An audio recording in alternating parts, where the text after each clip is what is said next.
Adventure's adventure.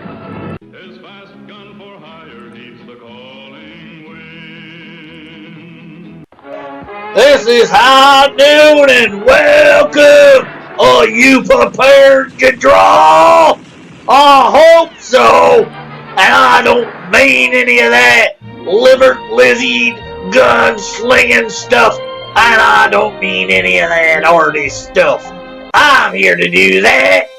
Yous all will just draw together, become family, friends, help each other, support each other, all that stuff. This is a place to have a good old time, friends and frolic, and all that stuff. Okay? This is it.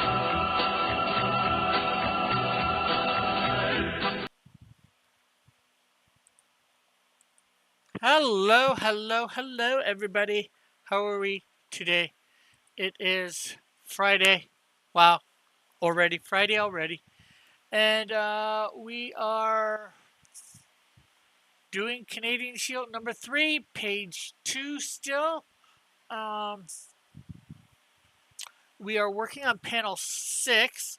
We're probably close to being done on it because I think we did the couch last time. We did Canadian Shield, although we still need to work on feet. We never practiced our feet in the last week. So much that we got to do during the week.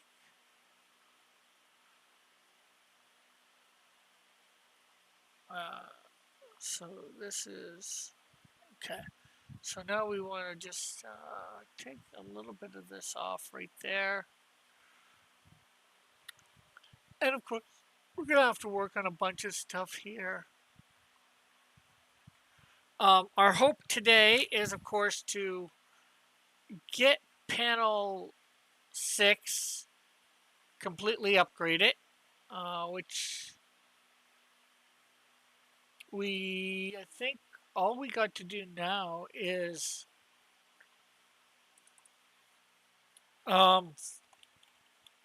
coffee table and Canadian Shield extras. Because the Shield looks like we finished him off last week. So all we got to do is the coffee table. Oh, which actually looks, I'm not sure that, no, I don't think it's done because we put a bunch of stuff in there, but I think we need to do a go over for that. Shield extras. And John Sims in there.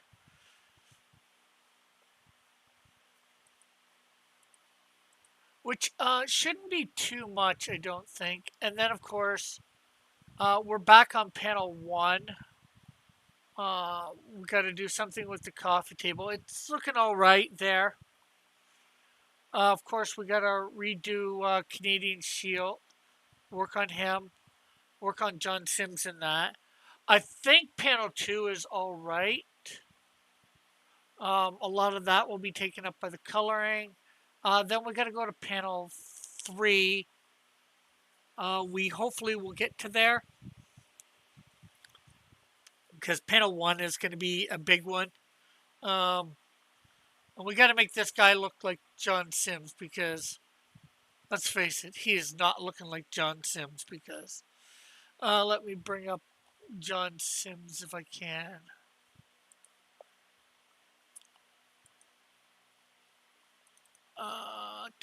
Characters, supporting cast, because I did a new John Sims a few weeks ago. There he is. So we want to make that guy look a little bit more like him.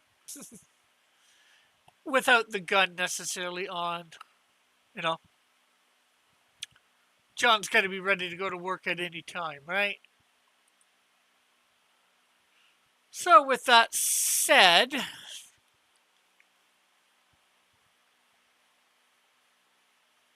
I'm just saving it there. Let's get to panel 6. And like I said, hopefully we get to panel 3, maybe panel 4, before the end of the 2 hours.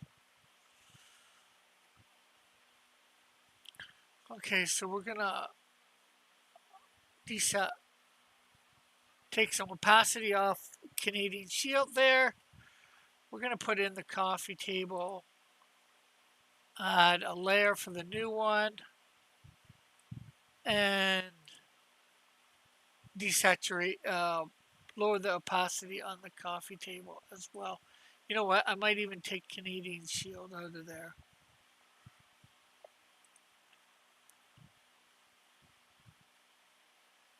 You know what? Let's put them in for a sec. Hey, Tim, from my comics. First thing you put in, not even a high first.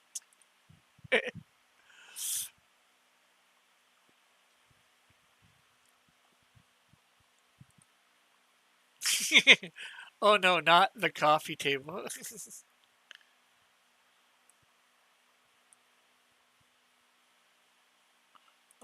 There we go. We need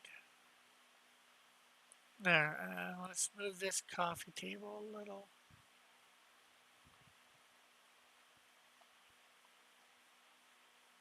There. Oh, hello, Tim. How are you today? How goes the fight that is life?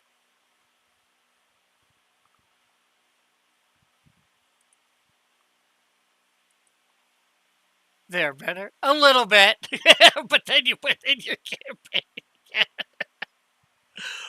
uh,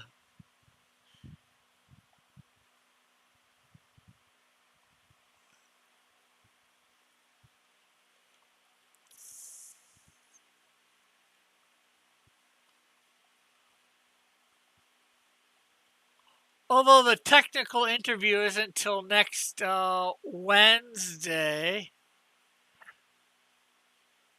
on After Dark. Oh, good. Oh, good. I am up to 56% of the campaign. Oh, awesome. How many backers? Still, well, are you up to like 12 or 13 with that? Let me take a look. There is no making you happy, my friend. Yes, there is. Just not the way that you're doing it. Oh, the Great Cyclopean is up as well with one backer, which is me.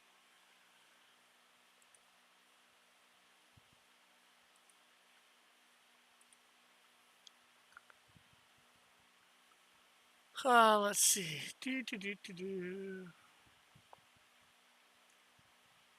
There we go. Melvin the Third, 12 backers, $279 US. So definitely over the halfway point. 54 days to go. That is awesome. Nice. Well, let's wait till Wednesday. Well, yeah, you can come on and chill if you want, if you've at home or whatever. I guess is what I was trying to say. Talk and chill a little bit.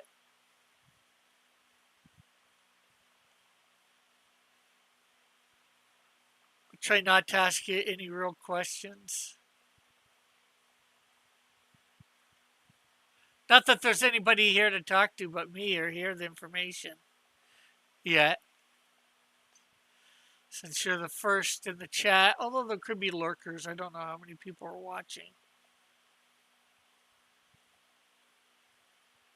or listening.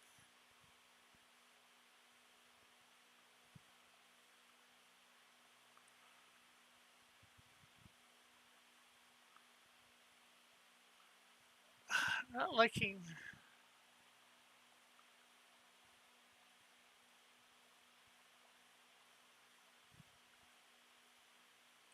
Yeah, they're doing a 20-day campaign, and they're only going for. Well, they put it only for $100.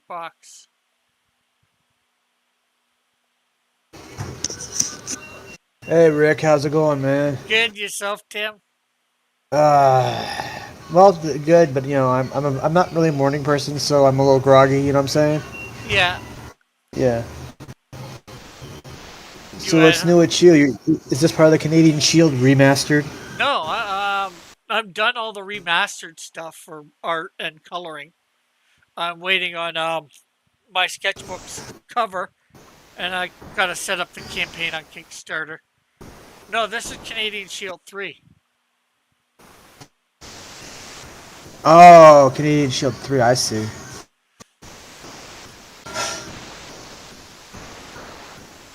You're introduced to somebody who's going to be a new supporting cast member. Although him and Shield are just going to end up interacting over the phone after this issue for the next several issues. But sort of a spoiler giveaway, although not a big one. Around the time that just before Shield gets to Hamilton, John Sims will end up being transferred to Hamilton, or transferring to Hamilton. Oh, not John Sims. Well, which Not is John Sims. Who's John Sims? that's his new friend. That's his new friend. Yeah. Are you trying to get into? Are you trying to get into that diversity game? No. Are you going to make the Canadian Shield gay? No. Which would not work. There is John Sims. He is an officer of the law. Part of the OPP at this present time.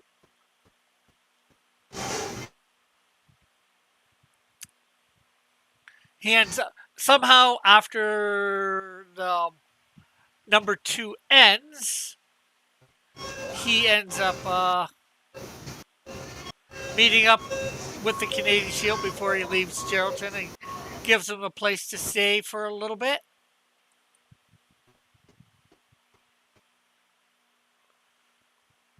Yeah, continue. And, here at the beginning of the book, you see them at John Sims' place discussing a little bit of things, And then, well, he's called off to work. I see. And then Canadian Shield leaves about the same time to go to church because he hasn't been to church, Right. Since, he got transported forward in time. Is his boss mad at him that he didn't go to church? No. Shame on you, Canadian Shield. Yeah, well, he didn't know what day it was at any point or whatever, Didn't know where church was. It happens to get brought up that it's Sunday, and it's like, oh, Canadian Shield's like, I should go to church. Oh, snap. Oh, where is there a church? And then, I show him at church for a bit, but then he gets called to take care of a guy that will end up becoming a guy named Absorb. In this issue, you almost see part of the origins of Absorb, the event that kicks him off. Main event that kicks him off to being absorbed. You don't see any of his backstory before that. Although I forget whether you're told a little bit or not in the issue. No, I don't know who Absorb is. Are you talking to me? Hello? Hello? I'm talking to you. You don't know where what is? I don't know who Absorb is. No. Well, he's the villain for the issue. Oh, I see. Larson Winters. And why is he Absorb? Well, because through, I won't say an accident, but there's some sort of leak in the nuclear facility, and he ends up absorbing. I see. And what is Absorb? Does he become like a liquid or something, or does he just become whatever he absorbs? he's not like Absorbing Man in that way. Here, let's see. I'm gonna what? Hopefully on my website I have the actual bio. Let's see, villains. Okay, Larson Winter, 6'6", 240 pounds, single, hair brown, eyes blue, a professional criminal. Absorb has very little hand-to-hand combat knowledge. He is an excellent petty thief and a half-decent con man. Although none of this truly makes him dangerous, he is not someone you want to mess with, for he has great power. Through absorbing almost all forms of energy, he can dispel that energy in many forms. Just through the absorption of all this energy, it makes him 50 times stronger than the normal man at any time. Some of the other ways he can manifest his energy is in light beams shooting out of his eyes, allowing him to incinerate even the toughest of metals. He can also spit nuclear fireballs, and from his Okay, mouth, so let's back up because so he can spit out nuclear fireballs. He can absorb fire. well, energy, like almost any form of energy. So he absorbs energy. Yeah, Interesting. Okay. and allows him to like shoot laser beams, like sort of Scott or Superman, Cyclops, and it can, incinerate, as I said, the toughest of minerals. Um, Spit fireballs from his mouth. From what we know at the moment, he can shoot purple beams out of his feet, allowing him to fly. While flying, he can reach speeds of up to 500 miles per hour. So he see examples of energy absorption include fusion and chemical. So he Yeah, is it one of those? well, fusion. Well, like if he's walking by like a toaster that's plugged in or whatever, he'll absorb the electrical energy out of it. I guess if he's around the nuclear energy, somehow he'll absorb that as well. So, oh, okay. It would be interesting for a little more of a, I don't know, in-depth character Yeah. thing. Well, I suppose people will know more as they read. yeah. Like I've got a whole backstory here on him. Like George Larson was born in Georgetown, Ontario. His family upbringing was short as his parents abandoned him in a city park one day, never leaving a clue as to why or where they went. Within a few days of wandering, some street people saw him and took him in as one of their own. While living with these street people, they taught him how to lie, cheat, and steal. This bunch of street people were not ones to stay in the same place for very long, so they traveled from one city to another a lot, taking Larson with them. Let me just make sure I'm not missing any chats here. Yeah, okay. Taking Larson with him. Traveling became a way of life for Larson, and he never thought of stopping and cleaning up his life. When Larson was 22, Yeah. go ahead.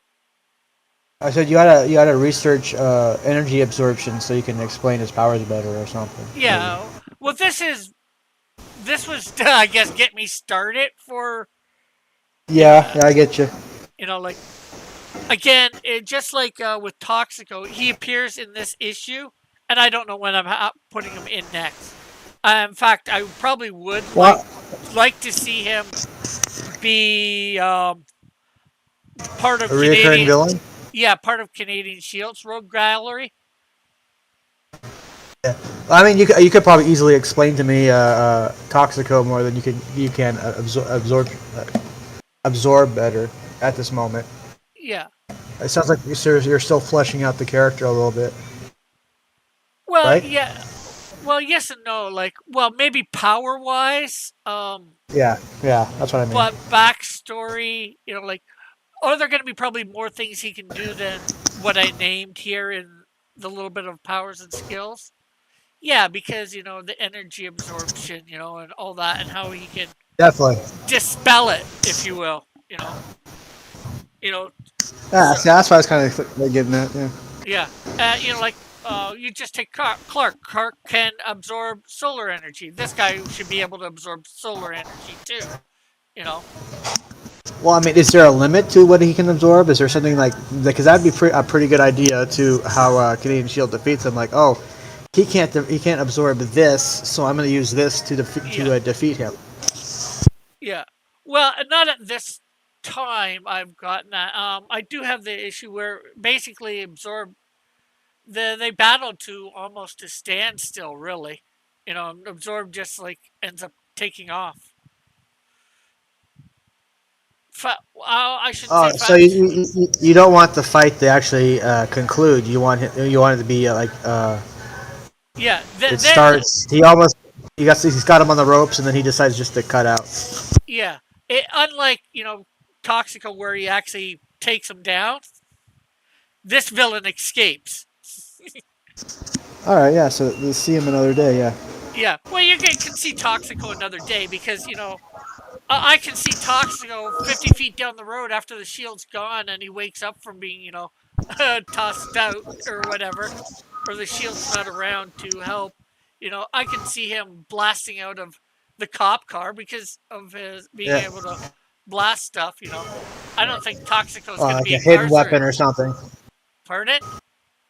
Maybe he's got like a hidden weapon or something. Yeah. He's able Well, to melt to the cops. yeah. Well, he can shoot like radioactive beams from his hand. So Yeah. so So I don't see Toxico being in that car locked up for long. yeah.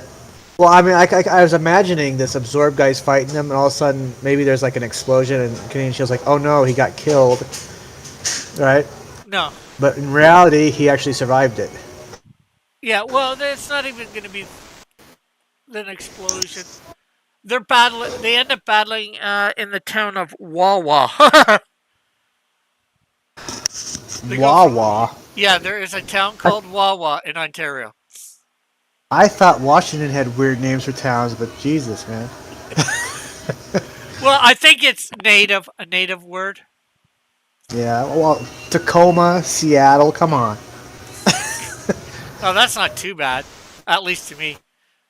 Like where the big prison is. My brother had to take a course on grounds maintenance there, and Yeah. people couldn't even say Walla Walla if they weren't from Washington State.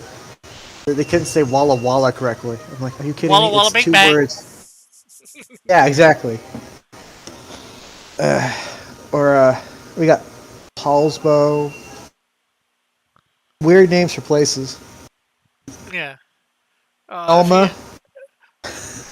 Oh heck! Look, Canada's got Saskatchewan and Saskatchewan.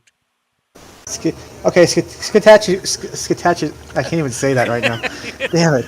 I'll give you that one, but I can't even say that one either right now. Saskatchewan. Shut up. Saskatchewan. Or there's Moose. You'll be able to say this one: Moose Factory, Moose Jaw. Moose factory. That's odd. Is there a factory where that they process moose? I don't know. Maybe once upon a time, but Hey, Kitsap County used to be called Slaughter County. That's the area. That's around the area I used to grow up. That I grew up around. Yeah, Kitsap County, and a long time ago it used to be called Slaughter County because of all the slaughterhouses over there. yeah. Well, so that was more a nickname for it, not the actual name. No, that was what it was. That's what it was called once upon a time. They changed it to Kitsap County. Yeah. I know a couple of names for Hamilton where I live. It's the Hammer, also Steeltown. Although I think there's a couple of ones in the States with Steeltown as well. Steeltown. Oh, there used to be like a bunch of steel mills that were built in Hamilton. Oh yeah, major ones for Canada. Stelco, Dofasco, and then there was a Sounds whole about bunch right. then there was a whole bunch of smaller ones as Oh well. yeah. Huh.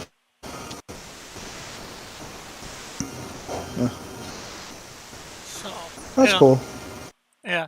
There's not much of them left actually for whatchamacallit. I think Stelco or So, Dofasco is actually gone. hmm. Hey, Mighty. So you're probably on the East Coast, aren't you? Sort of. I'm not on the east coast of Canada, Like but like I'd be like the east coast of the states. Yeah, because when I think, for some reason, when I think Canada, I think of all the major populated areas are in the West Coast. No, we're more well West side? For Canada, we're more somewhat central, right here. Uh, oh, you're more like Midwest. Well, a little bit more than Midwest, just a little bit east of Midwest, because Um, New York State is under. Well, we got several states under us, Ontario, but New York is probably the major state right under me. oh, you're so far East Coast, it ain't even funny. Yeah, but you got to remember with Canada, Canada goes further east than the States. We have another time zone that's east of us, where I am. Yeah, extra East Coast.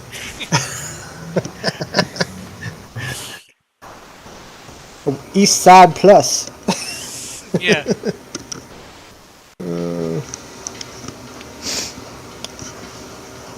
So, So, you know, like Canadian you're East you're- Coast is different than American East Coast. I suppose it is. I don't know. I've only known of let's see, we went up to oh, what's that one on the above Washington, that city, that one city in Canada. Starts with an A, I think. Alberta? Are you thinking? I think it was Alberta. That's a province. Oh, there's no. I wasn't. Oh, sorry, it starts with a V. Sorry. A Was V? And Yeah, it's hold on. Let me. Victoria? Vancouver? Victoria. Yes, Victoria. Yeah, that's British Columbia. That's West Coast. Yeah, that was Thank you. My brain's just starting to wake up. Yeah, we went up there. That was interesting. Waiting at the border, you know. That was before they actually started requiring passports. Yeah, I was down to the States a few times before passport, and I've been in there a couple times since passports were required. My uncle had he was working that job where he had to go and help construct Tiger 690s, which was a type of bulldozer. Oh, He okay. kind of assisted. He had to go. And they started doing the passport thing. So he drove all the way up to Canada, got stopped at the border, had to turn all the way around, go back to Seattle, get his passport, and then drive all the way back up to the border. Oh, Oh, he was pissed off. He's like, "Oh, they're requiring passports. Those mother." butter trucker. Yeah. Yes, exactly. He had a few choice words. Yeah, unfortunately, that's all due to 9/11. The states, Yes. the states started requiring us to have passports to go into there. So Canada's like, say, tit for tat. Yeah. Well, I mean, now it's probably no big deal. Like, yeah, here it is. It was probably a pain in the ass. Then, like, really? Yeah. Now we have to have a passport.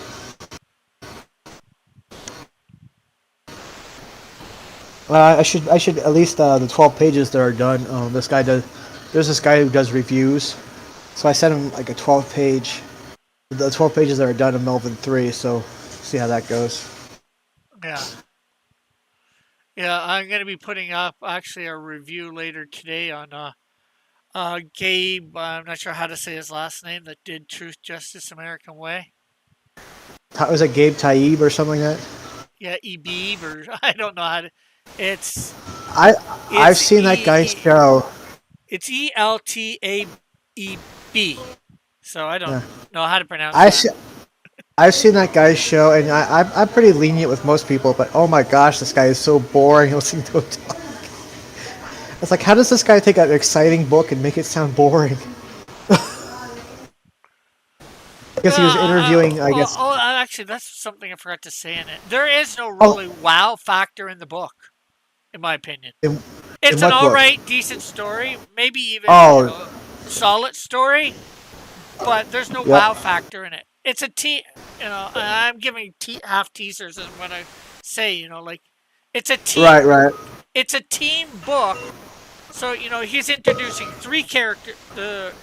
It's a three-member team at first. Truth, Justice, American Way. And then he's got the villains that he has to introduce, and then there's some more characters that he introduces that are going to be part of the team later. So he's introducing all these characters, so your main characters don't even get a good focus on. And, Really? Mighty Geek said Pittsburgh, I guess, for a steel town. Oh yeah. Well, I mean, they were just reviewing ISOM on was it Nerdette's show? Oh yeah, I did a review on that too. It seems like from my, Go ahead. it seems like from my the way I'm seeing it, there was a lot of plot holes, and probably a little trimming of the fat around the story, like remove all the stuff that has nothing to do with the main story. Well, I read it. I'm not sure whether there's I'd say that exactly. I'm not sure whether anything could be taken out. It's hard to say one way or another. Right. But again, it's a good solid story. And for both of them, it's not a number one issue. It's not a first issue. It's like an issue 5 or 10 years down the road. Then the focus of the character changed so suddenly. He went from trying to find this girl. He found the girl, and then all of a sudden he didn't really care about finding her. He wanted to go and he was disrespected, so he wanted to go back into the club and beat people up. Which is like, what? They could have expanded on, like, he found her, he's gonna take her home where she's safe, and then the main villain he beats up a few cronies, and then the main villain attacks him. Yeah.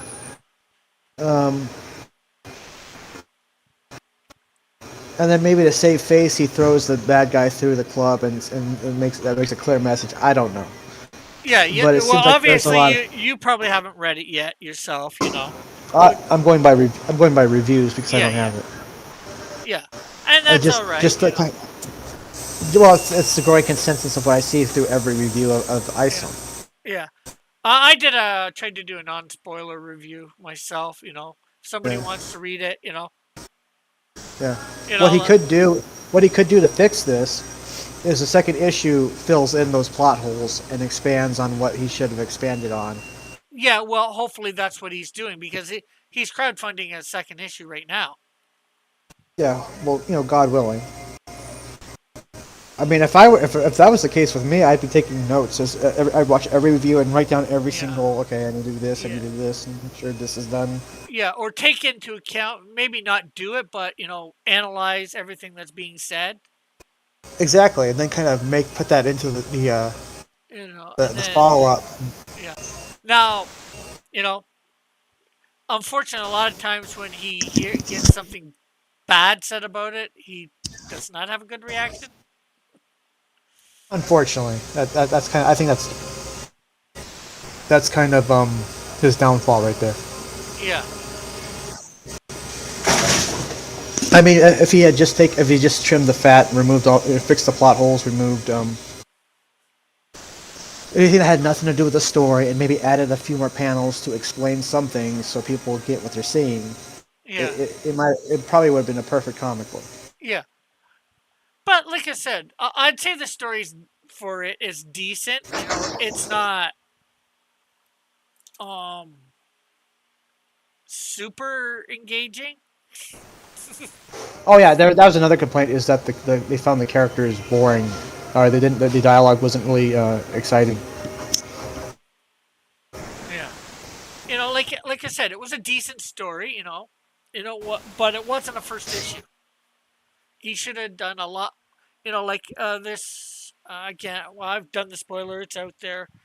Not too Yeah. many people are going to read it. But this character is coming back into doing stuff after not having done stuff in who knows how long as superhero type stuff.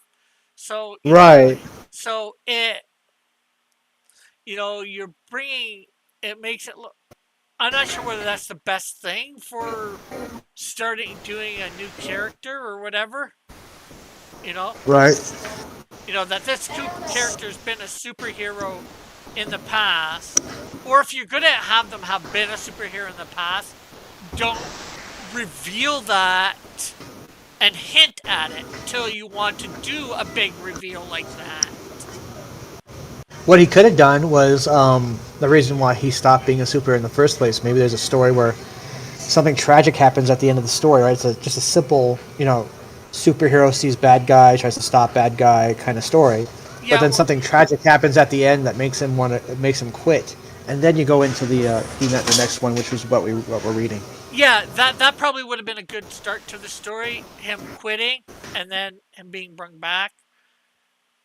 That would have been another good Right. way to do it, for sure. Yeah. I mean, the possibilities of it being a fantastic book were there. Yeah. But maybe I'm being too critical. I don't know. Well, I'm agreeing with a lot of what you're saying, and I've read it, Yeah. So you would know for sure because you read it. Yeah. Yeah, and I actually I'm only going by reviews. I own the physical copy. I was one of the people that bought it, and as far as I'm concerned, I spent a little bit too much money in buying it, but heck, it's the first issue. Buy this him, Am I gonna buy the second issue? No. It wasn't. Oh, you say it's not worth a buying of the second issue? Yeah, not for me, because I paid like $25 or $35 for the book, right?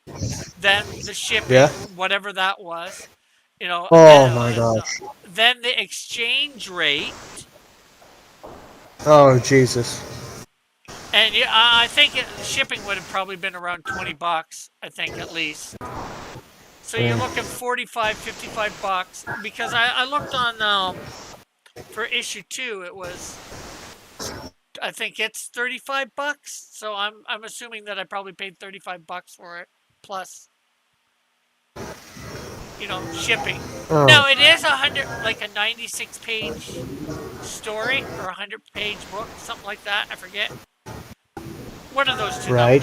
So you are getting a lot in there for that money. So and that might make it sort of worth it. If it was only, $25 or $35 for me plus maybe $10 shipping. But I'm in Canada, so that 35 suddenly becomes 40 or more, And then the shipping of $20, or more becomes, that $20 shipping becomes 25 for me. So you got 25 plus 40, right? That's like $65 minimum. Maybe a little bit more. It sounds like you paid far out the butt for it. Yeah, I did. But I'm not going to pay that much for the second issue because this first issue did not wow me enough to spend that much money. Now if he offered a digital for 10, maybe 15, I might buy it. But he's not offering digital. Well, what if you've got the digital for 10 or 15 and you thought, oh wow, this makes up for the first one, and would you go and buy the physical copy? Not at the price that it's at. Right, because it's probably not worth it. I get it. The first issue might be worth it because it's a first issue, although it's not written as a first issue. If you know what I mean, I get what you're saying, man. Yeah.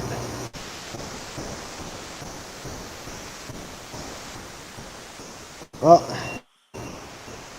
now my goal is, now that it's at 56, now that Melbourne 3 is at 56%, trying to get to that 60 or that 70%. Yeah. Well, the goal is obviously get it to 100% as fast as possible. Yeah, yeah. Well, you set your goals. Okay, this week I want to get it here, and next week I want to get it there. Yeah. You set little mini goals for yourself on the way to the big goal. And hopefully I make more than just $500. Yeah. Hopefully you make at least 100 times that. That'd be 1,000 great. times. When's Mighty Geek getting in here? Is he just gonna like lurk around in the chat? Probably he's just gonna look around in the chat. If he's still listening. Are you still there, Mighty? You can come in if you want to and talk. Chat lurker.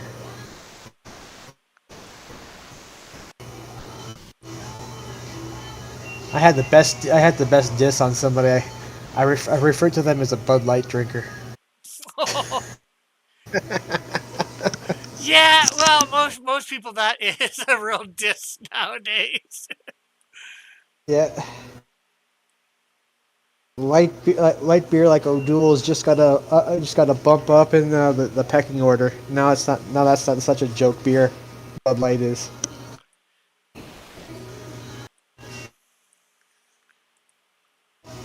Yeah, well, it's almost free beer. Forget near beer, it's free beer. And near beer seems a little bit more manly now. Well, that's what technically it was, right? Being light, near beer. Well, no. Well, no, I guess not. No, non-alcoholic or supposed non-alcoholic beer is near beer. I think O'Doul's has like 5% alcohol. I don't know how much Bud Light has. I'm just saying at the standpoint of being a joke. Yeah.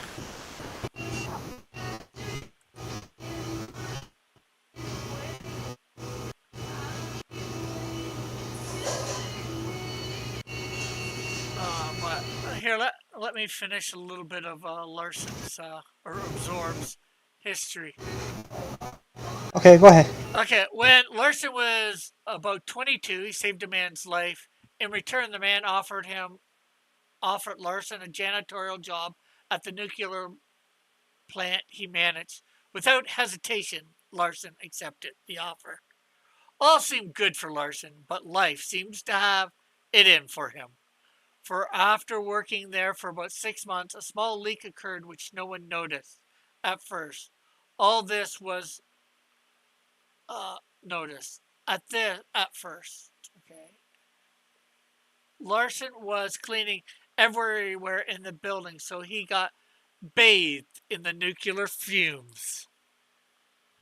Shortly after this started happening, strange things started happening to him, not to mention that he got very weak, very sick, got very, very sick. Finally, he thought things couldn't get any weirder when he noticed he would pass various powered equipment and it would short out, and then as he moved away, it would come on again. He would feel slightly re energized. Things continued on as normal as they could with all this happening.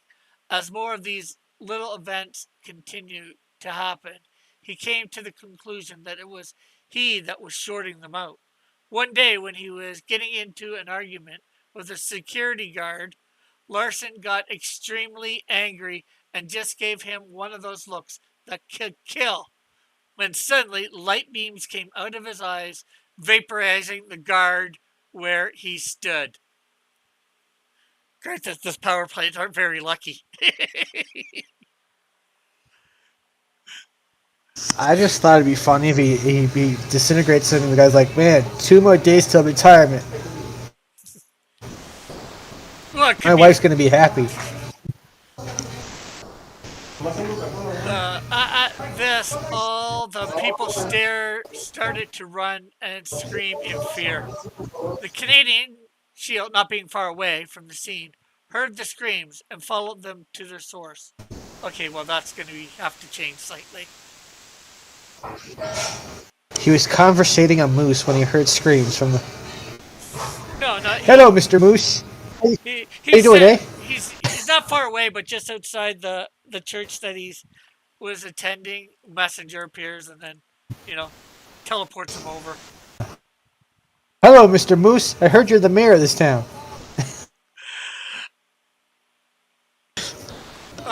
Once again arriving, he leaped into action. Through a rigorous battle, Larson learned much about his powers. In the end, Larson escaped. Now unable to go back to a normal life, he decided to revert to his old ways. Soon after this, he decided to call himself Absorbed because of his new powers.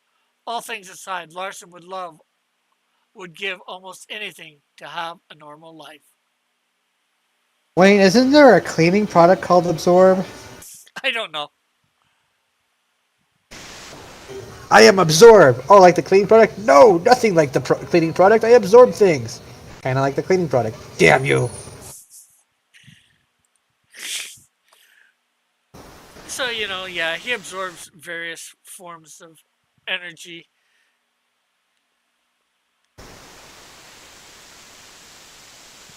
I see.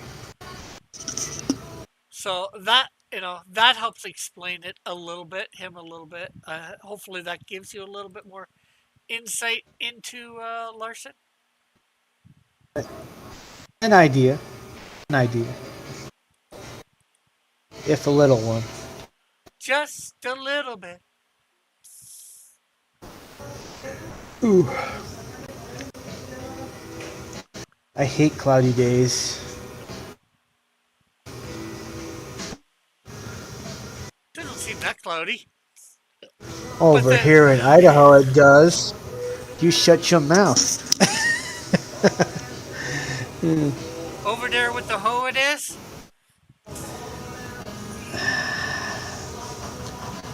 Yeah.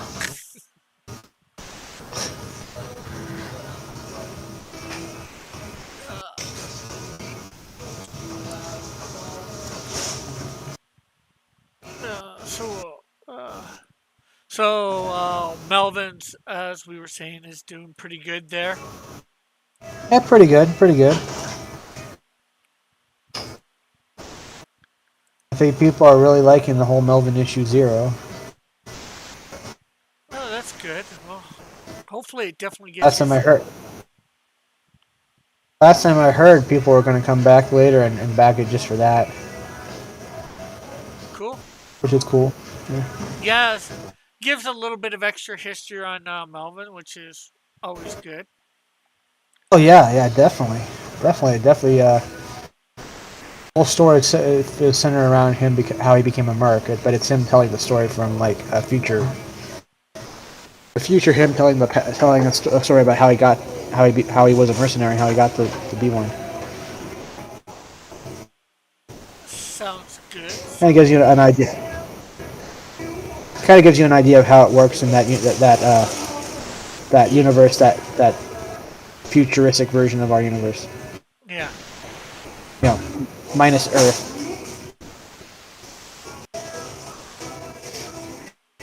Always good giving a thing on how things work in your universe.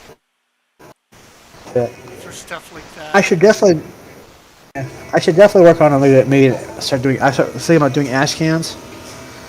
That kind of give more of a history of that part of that universe.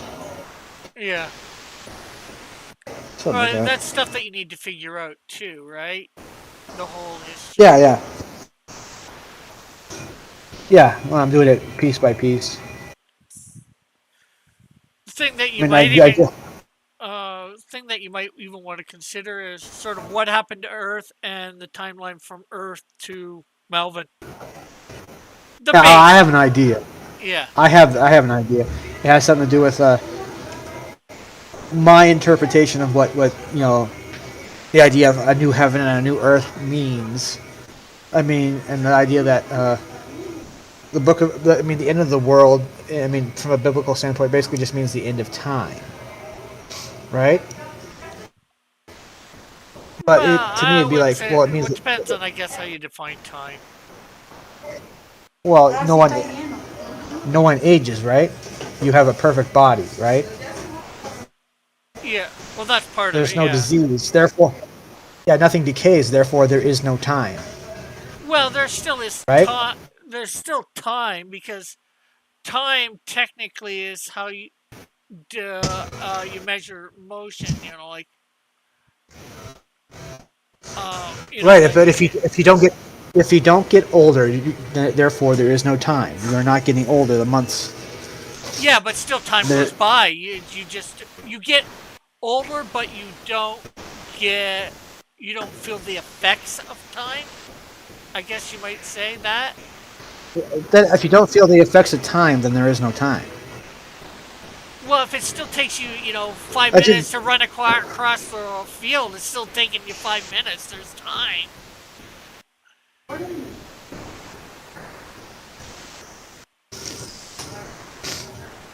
well, that's just my interpretation. You know, Yeah. like so if there's no time, then Earth no longer to the rest of the universe, Earth no longer exists. It's Yeah. like God wiped the memory of Earth from like a collective memory of the whole entire universe. Yeah, but well, with that, you got to remember he says he's going to create a new heaven and a new earth. Right. A new heaven and a new earth outside of time. Well, they'll have a version of time because, like I said, time is how you measure motion, basically. What were we going on about? Time. Um, uh, Tim's interpretation of some end time, um, some things in Revelation.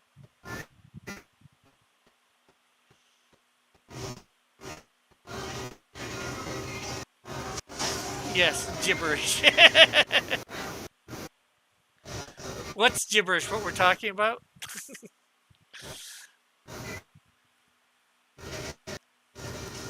Uh, a half-formed idea. What's a half? Well, basically the idea is not once until I get it on paper or Yeah, I've yeah, I've done storyboards and a script. It's a concept idea that has not been put into a. I have the idea. I just haven't put it yeah, down yet. yeah. And he says basically a concept yet not yet explored. Yep. Well, I mean, like I have an idea of the origin of the cult. Um, it's mostly based on the movie Heavy Metal and the Chronicles of Riddick.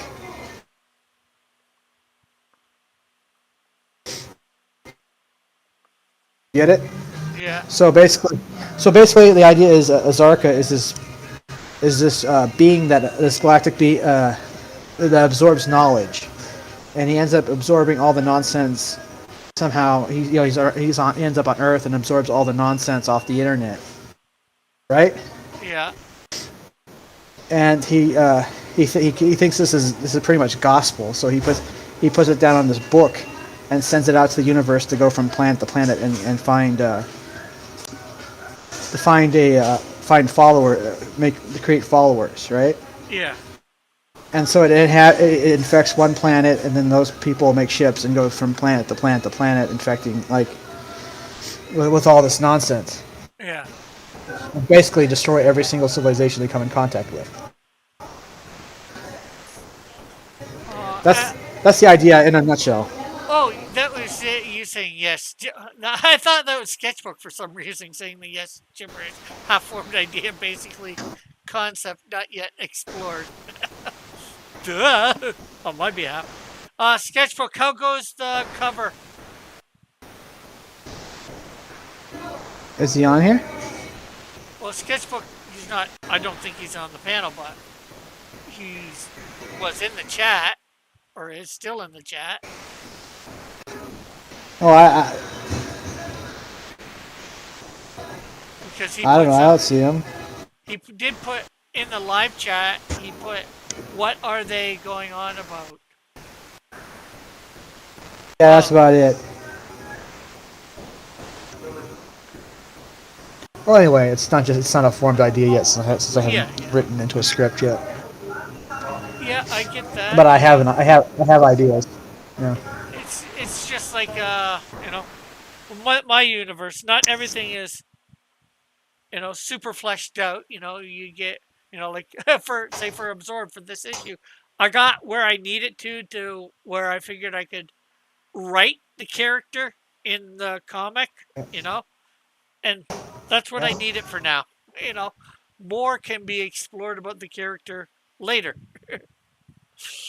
Yeah. And Well, I wish Sketchbook would get in there. I haven't heard from him in a long time. yeah, well, he could be at work or something too. So Oh, Sketchbook does not have work. yes, he does. I'm kidding. I'm kidding.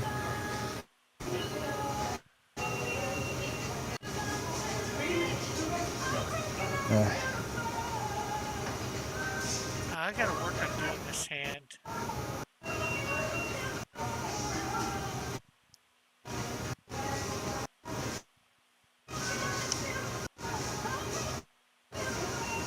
sounds like you got a lot of work to be done. Oh yeah, well, this book is 22 pages, and I haven't even got one page fully done yet.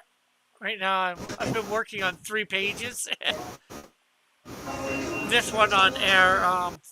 I started working on page 1 a while back, Oh and yeah.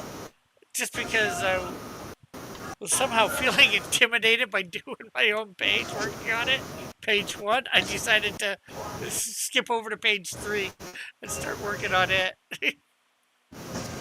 You're intimidated by doing your own book. Did you Did you psych yourself out, Rick? Something like that, yeah.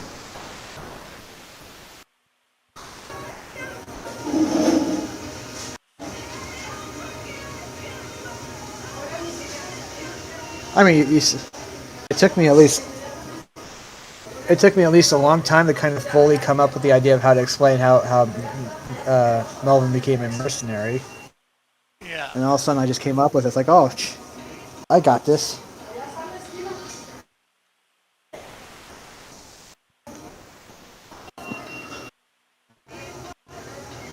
Well, that's good that you're able to get that. That's, I think, a big feat for the character, especially.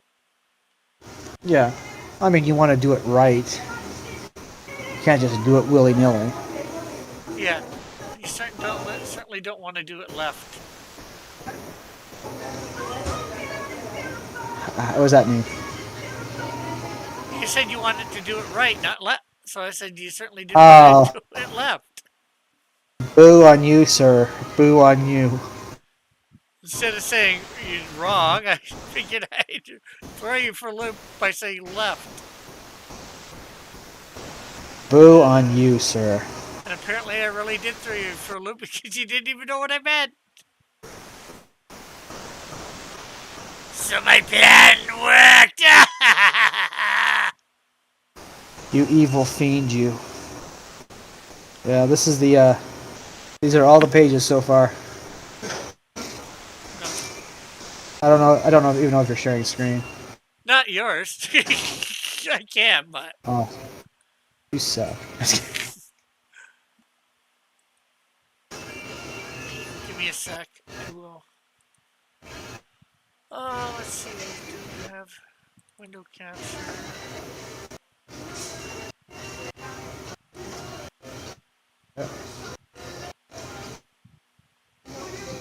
Yeah, Rob did a really great job on this book. Yeah.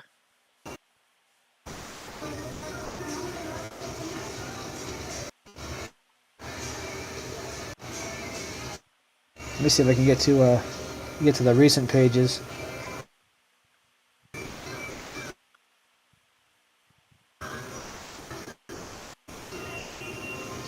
These are the recent pages right here.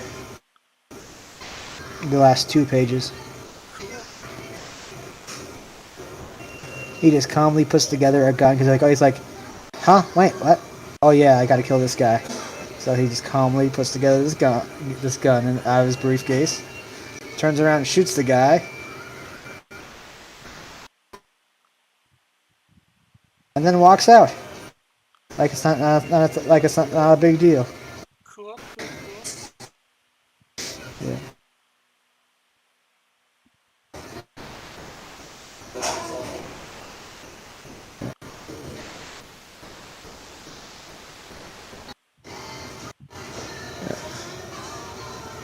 And Melvin Zero is available on Melvin number 3 campaign on funmycomic.com. So I guess at this point, since you've put Melvin 3 on, or I mean Melvin 0 on this campaign, I guess that means you're not doing your one in January? Oh no, that's gonna be a second chance campaign. Uh-huh. Yeah, yeah. Have Melvin Zero stand up on its own, without Melvin 3. I just wanted to sweeten the pot to get people interested. It's like, wow, not only are you getting all the previous issues, Melvin 3, you're also getting Melvin 0. So, Or you have 4 the books, one opportunity. campaign. Yes. Opportunity, getting whatever. You know what I mean. Well, I just say opportunity because they could choose not to get it. And it's not like you're giving it to them for free if they get Melvin 3. That's true. That's true.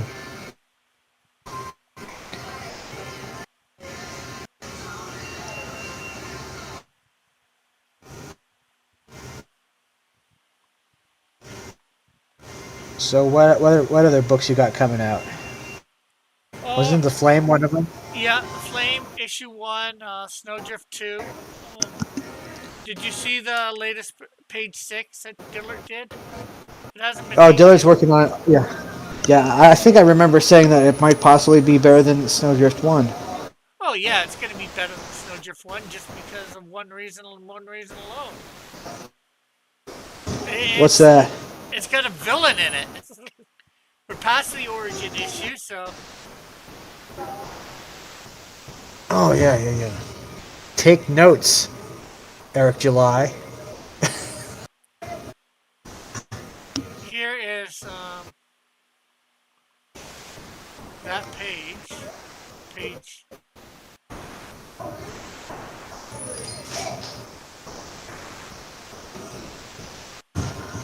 Page 6. First one here is you got sunset up in the air here. With Snowdrift over here. Part of the ice that she just blasted that was in front of her, going all over the place. And Snowdrift hits a piece with an ice beam, knocking it out of the way so it doesn't hit this lady or person. I think that's a guy accident. It's not inked yet, so sometimes it's a little hard to see. It looks like there's lots happening in that panel, though. And then to block herself from, stuff, she creates another ice shield right in front of her. And then shoots at, thing. Although I think that arm's kind of long. Is she gonna rip her head off with a spinal column conveniently hanging down, still attached to the skull? No. And Okay, so she's not gonna do a Sub-Zero fatality? she's just blasting in a somewhat way that she thought she was at, but in this time, Snowdrift ended up behind. What's her name? Ended up behind her. Sunset. I see. Oh, right. So fire and ice, pretty much. Yeah. Not to be confused with the movie Fire and Ice.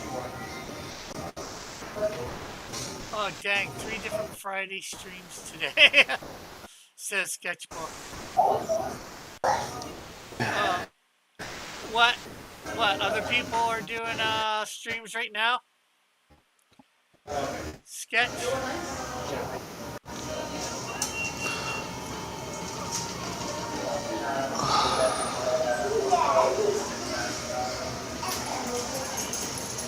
I can't see. I gotta redo this Canadian Shield entirely. It's not working out like I want. Canadian Shield 3 available in 2026. Rick fixes all the pages. Oh no, hopefully I will be. I haven't done really much work this week either. I got in a funk this week. Oh yeah? Why were you being funky? I don't know. My sketchbook says you, Luke Stone, and Andy Smith. Uh, all right, this second. I suppose so.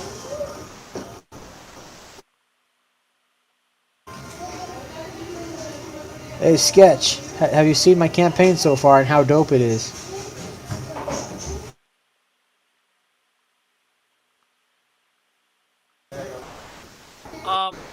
Did you hear earlier, Sketch, when I asked you about the cover?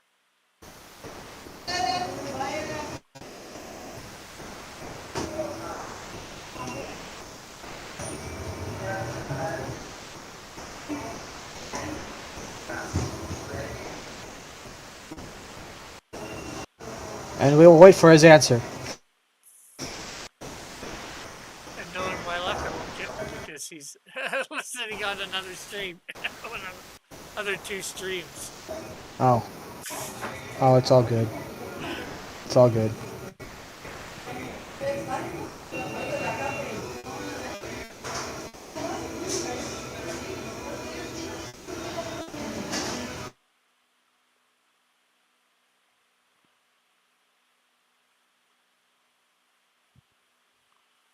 No, I was stream bouncing. I finished letters last night, working on Shield today. Okay. Well, as soon as you get it done, be sure to send it to me on, I think, Drive would probably be the easiest.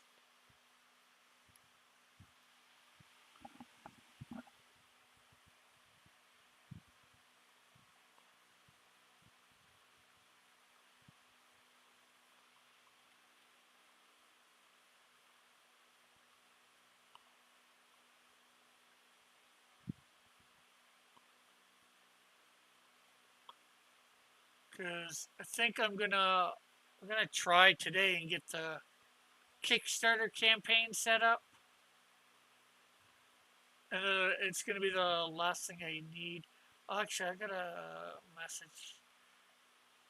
Not that I need to do much about it. I need it right away, but I think I'm putting an ad in for what's his name? Um, Metal for X Dynamis Chaos or whatever he wants to advertise.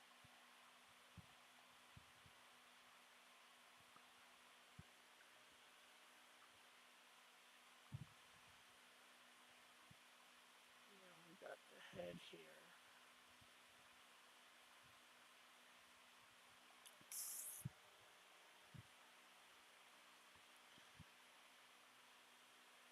Well, let's see.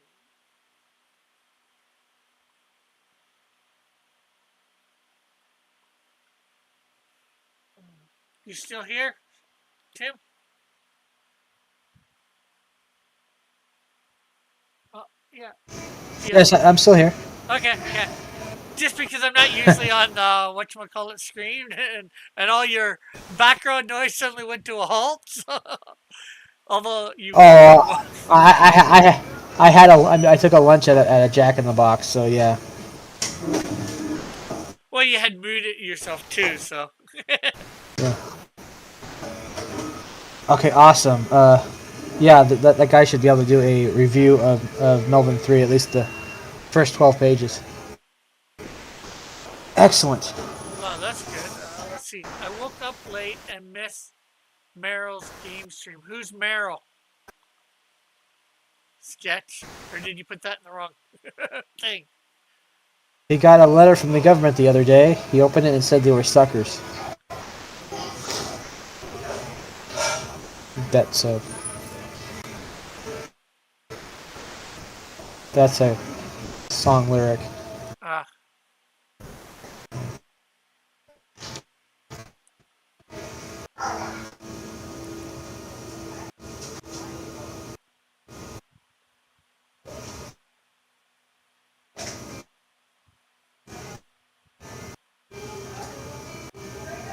I don't even know who Mural is. Maybe he meant metal.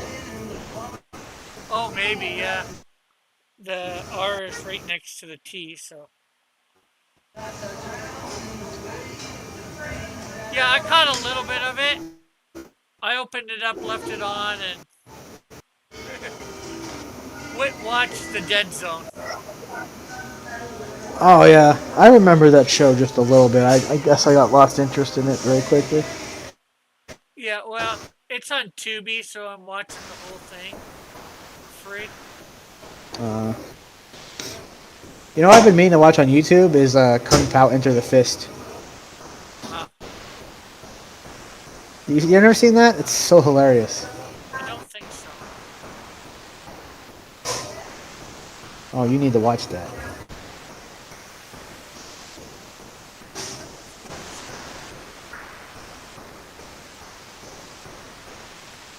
Yeah, there's lots of stuff out there that I want to watch, should watch, need to watch. I'm not sure how you want to put it.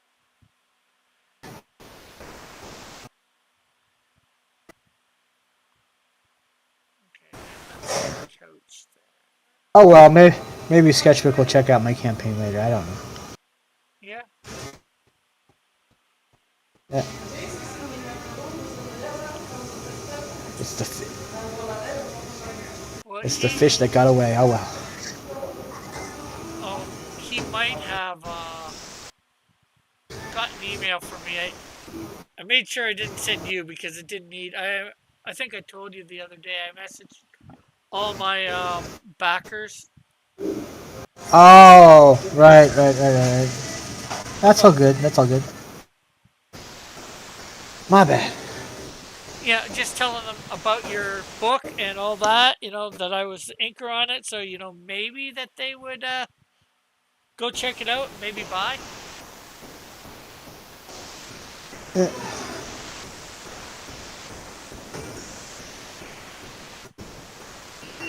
Maybe get this campaign around 60 or 70% this week.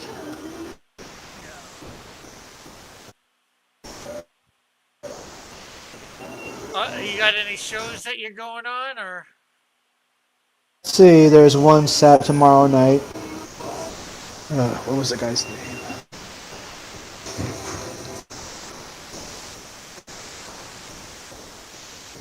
Let's see, I have to scroll down. Yes, a guy known as Wookie Fever Presents is going to do a show. I'm going to be on a show his Saturday night, 7 p.m. I'd ask him what time zone. So make sure there's no confusion. I did I did a Critical Blast. Was it the day before yesterday?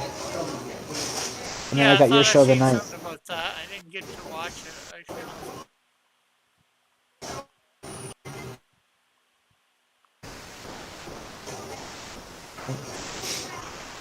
And I should be sending out more everything packages for Melvin 2 out this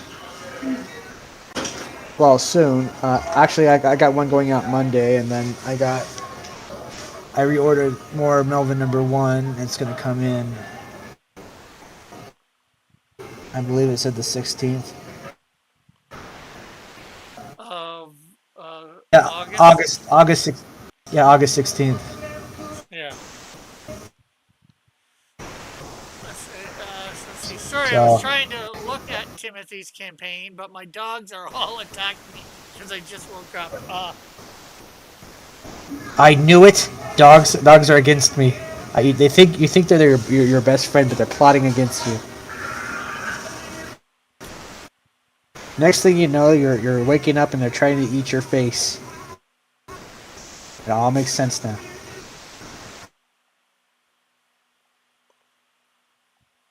Doggone! I guess that's what Sketchbook choices. That they be doggone! Be gone from me, dog. Be gone from me.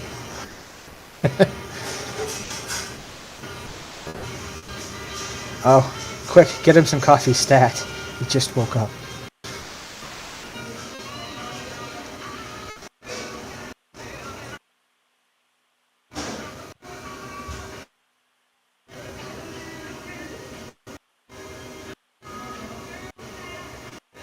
You still there, Rick? You got me kind of it's- quiet. yeah. Nah, they're just pups. They need attention.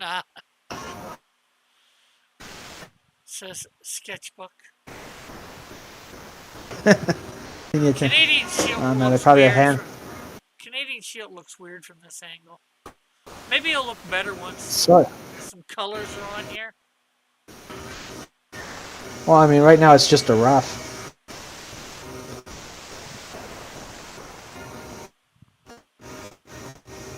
I suppose you're drawing this book yourself this time? Yeah. Well, I'm paying for Canadian. I'm paying for Snowdrift to be done, well, except for the coloring. I'm also paying for the Flame to be done, possibly except for the coloring.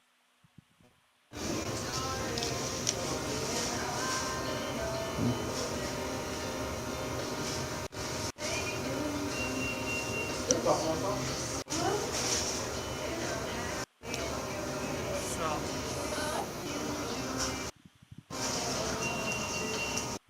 I've been working on it non-stop. If not on Rick's piece, on my delivery van and test driving it, and then running errands. Oh, jeez. Yeah, No yeah. rest for the. No rest for sketchbook. Yeah. Don't worry, man. You'll get through this.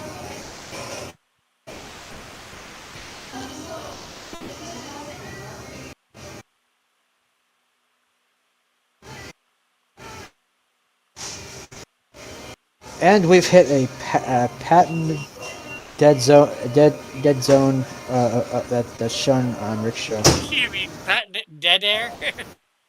Dead air, whichever. I don't know. If you don't know, how am I supposed to know? Look, have you seen me before? Do I look like I know things? Do you want me to answer that? Oh, we all know what the answer is. Damn it. You realize you just burned yourself. Yeah, I don't care at this point.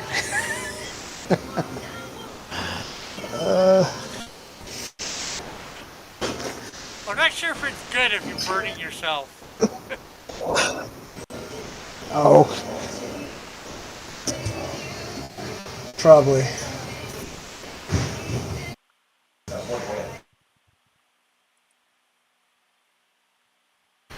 No, I'm not at work.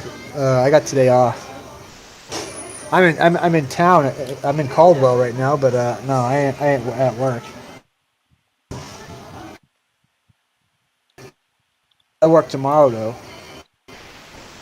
which means I go from work to going on stream and shilling Melvin number 3. Yeah. And next Wednesday, he's going to be on here for 10 Yep, o'clock. shilling Melvin number 3. Yeah. A little bit more of a interview process. Yes, which means I'll need plenty of coffee to deal with these hooligans. Yeah. Freaking hooligans.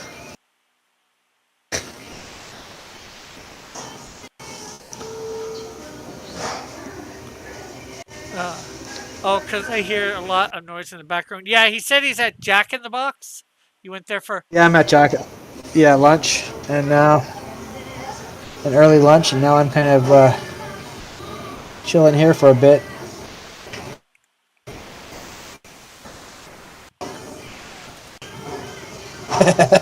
Yes, rest for you, Tama.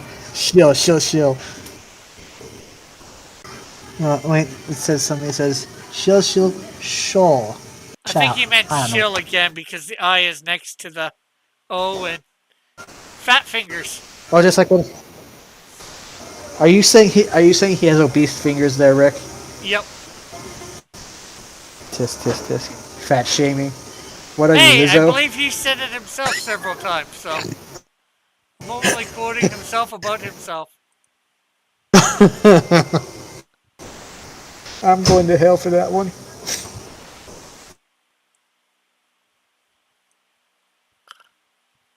Uh,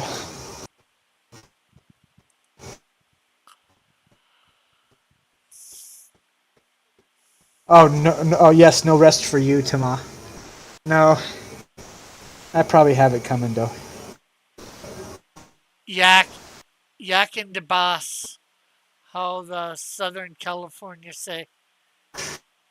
Yak in the box. A yak in the boss. That sounds like something the boss does to you in California.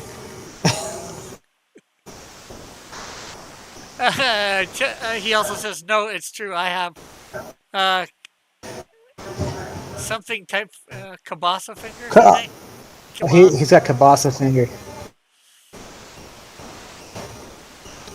Kind of feel like he should say, "I have Kabasa fingers." ...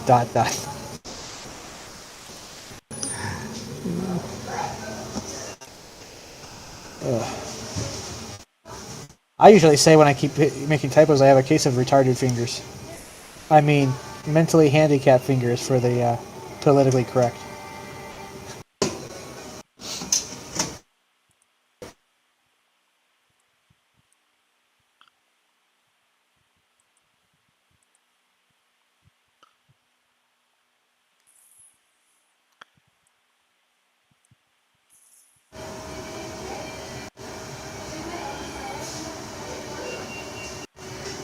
Just sorting out all these photos that I have here for different Oh. things. All references? Yeah.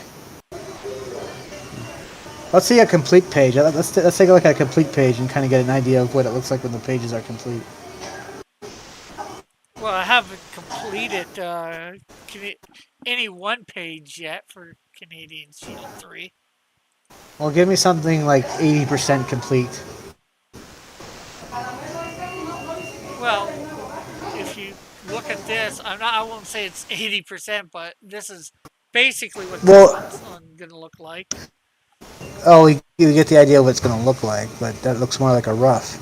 Yeah, well, it's building up slightly from the rough. There's no colors here, obviously, yet, which will separate a lot of things. Right. You know, like,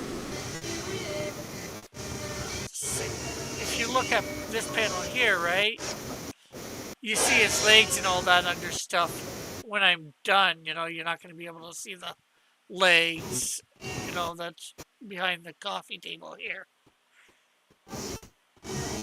You know, and you're not going to be able to see the couch that's behind the cape that's, you know, draping over the side of the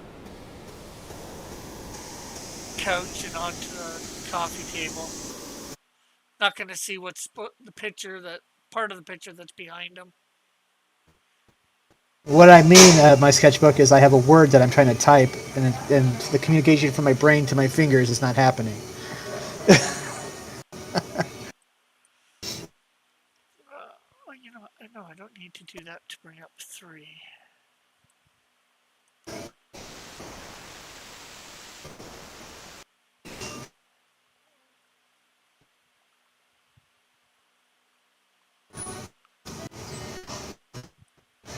So here's page 3. I've laid things out a little bit. I haven't redone Canadian Shield or John Sims in these panels, but I've got a lot of the background stuff a lot more filled out from what it was before. Yeah, I know, I was being dumb. Well? Although I need to go over a lot of this stuff still because the lines are a bit off in how they're supposed to be for their straightness, for everything to work right. Yeah. Either that or the carpenter and all that were very not using a very good level. Well, what I can tell is there's his gloves and his mask on the table, so he's putting on his uniform. Well, and then he's talking to some guy. Are you watching on YouTube? Oh, I'm not watching on YouTube. Oh, I'm watching on YouTube. Hold on. I'm sorry. Rick, do you own a copy of How to Draw the Marvel Way? I think I have a digital somewhere on my computer. Oh yeah, study the hell out of that shit. Yeah, yeah. Even I mean, I had the video a long time ago and did that. yeah. I practiced for years, and I realized that I'm not getting any better, so I might as well just kind of come up with the ideas and do the storyboards and maybe type the script, Yeah, and then like have someone else draw the book, and it's paying off for me. yeah. And eventually that's what I'm probably going to do too. I might not even be writing. I'll just be editing in a sense of looking at it. Okay, yeah, I like this. I don't like this. Blah blah blah. Change this. Change that. You know, I won't be obviously the editor in charge of the dialogue. I can't figure out why you don't.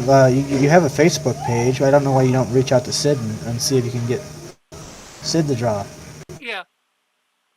Well, Well, right now, that'd be a killer. That'd be a killer Canadian Shield book.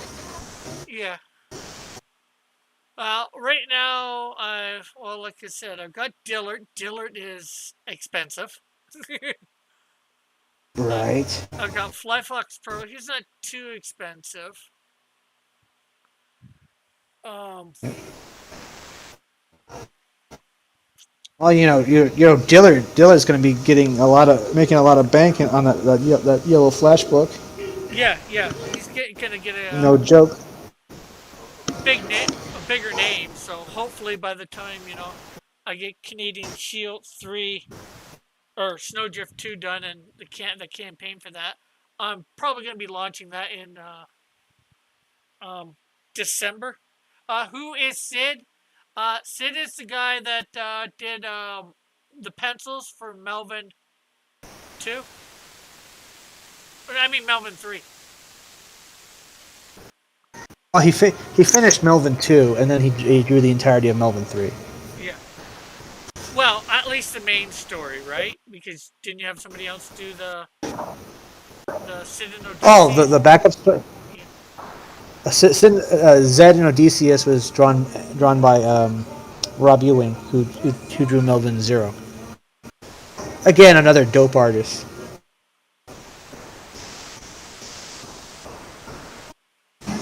Tim, so this is page 3 of Canadian Shield that I've been working on. Here, I can put the rough versions of Canadian Shield in here.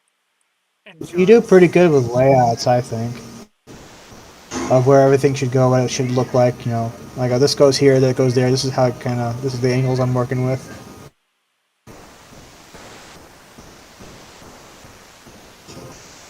So I haven't done anything for the characters in each of the panels yet. That angle for that one. Never I mind. don't need 3 there.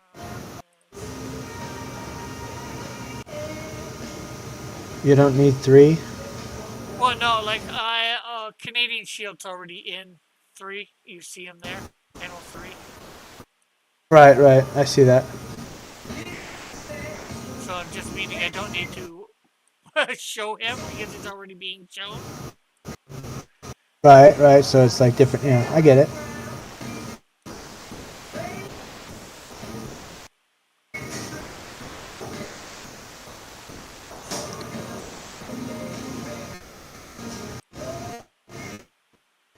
Okay, so panel 3, you have John Sims walking towards another room, hallway towards the hallway. That's where his phone is. Panel 2 here, you have him and Canadian Shield, and he's talking as he's going. Canadian Shield and him talking here. I see. And then Canadian Shield by himself there talking. And then John Sims talking, Canadian Shield's just off, panel. What? And then you see Canadian Shield and him talking again, and then just Canadian Shield in the last panel by himself there. And again, John Sweet. Simpson would be just behind us out of panel. Oh, I see. There's some out of panel stuff. Those guys are all going to be slowly drawn in. I want to get the background layout, you know. Like, I did these layouts, well, not the ones that are a little bit better here, but I did the regular layouts, like, I don't know, 6 months ago for this.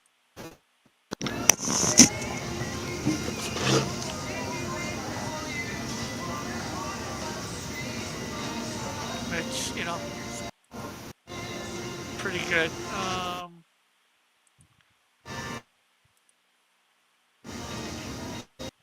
And I just made them better a couple days ago. And let's see, take these things out. So, off air, I'll be working on this, getting this looking better, the background.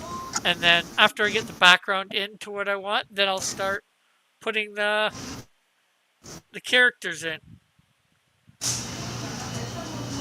Because I want to get all the like, if you look at this panel here, the lines for the walls going up or off, they don't line up to make the wall look right. Yeah, sure. And I know there's some of that stuff in other panels too.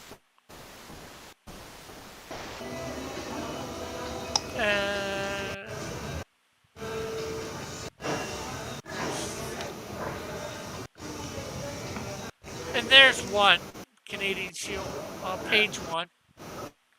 I haven't got quite as far on this. I really worked on this first panel, but I see. actually, I think I might have messed this up. I see. Because I don't think this stuff at the end here is supposed to be there, because I think this is supposed to be the hallway. Either I see. that or I'm just gonna figure out the layout again exactly. I'm gonna. Does Clip Studio have a perspective tool? Yeah, they do. I thought I saved it, but maybe I didn't. Oh, there. Let's see. It'll probably show up when I click in. It's hard to see, but there is. I got one here. If I click on it, maybe.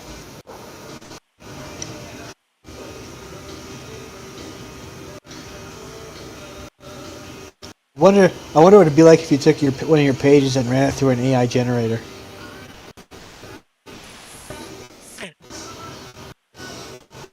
Who knows? Just out of curiosity, you know.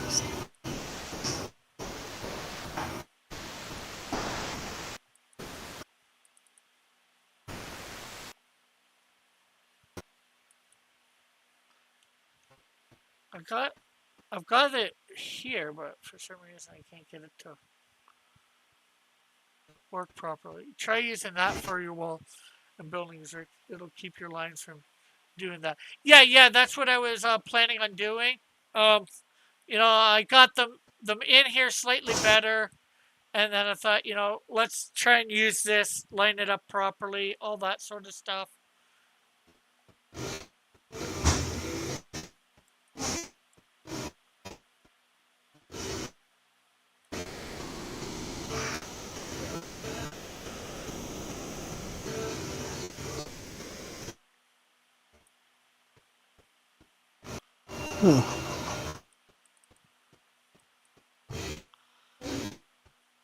So Snowdrift is going to be pretty much a good draw for your universe. Hoping, yeah, hopefully. You know, especially with Dillard doing it. You know,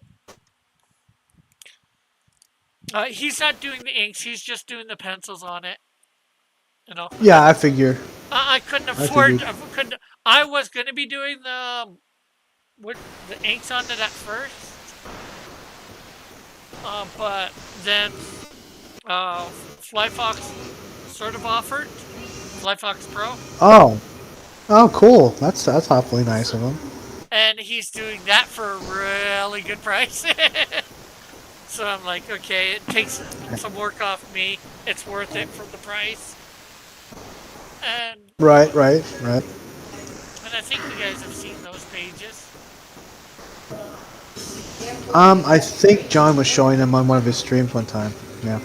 I've showed them too. Let's see.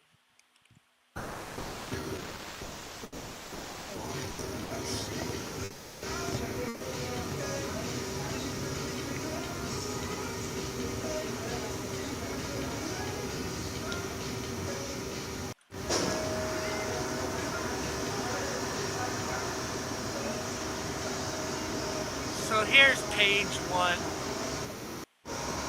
It opens with showing off the villain of the issue, Sunset, which I thought would be, pretty neat, at the time. Oh, that's actually, especially that one panel where she's like looking back at the city. Yeah. John drew all that. I colored it. Actually, that looks pretty dope. And then we cut over to Christy in her apartment talking to Rick Arrow on the phone.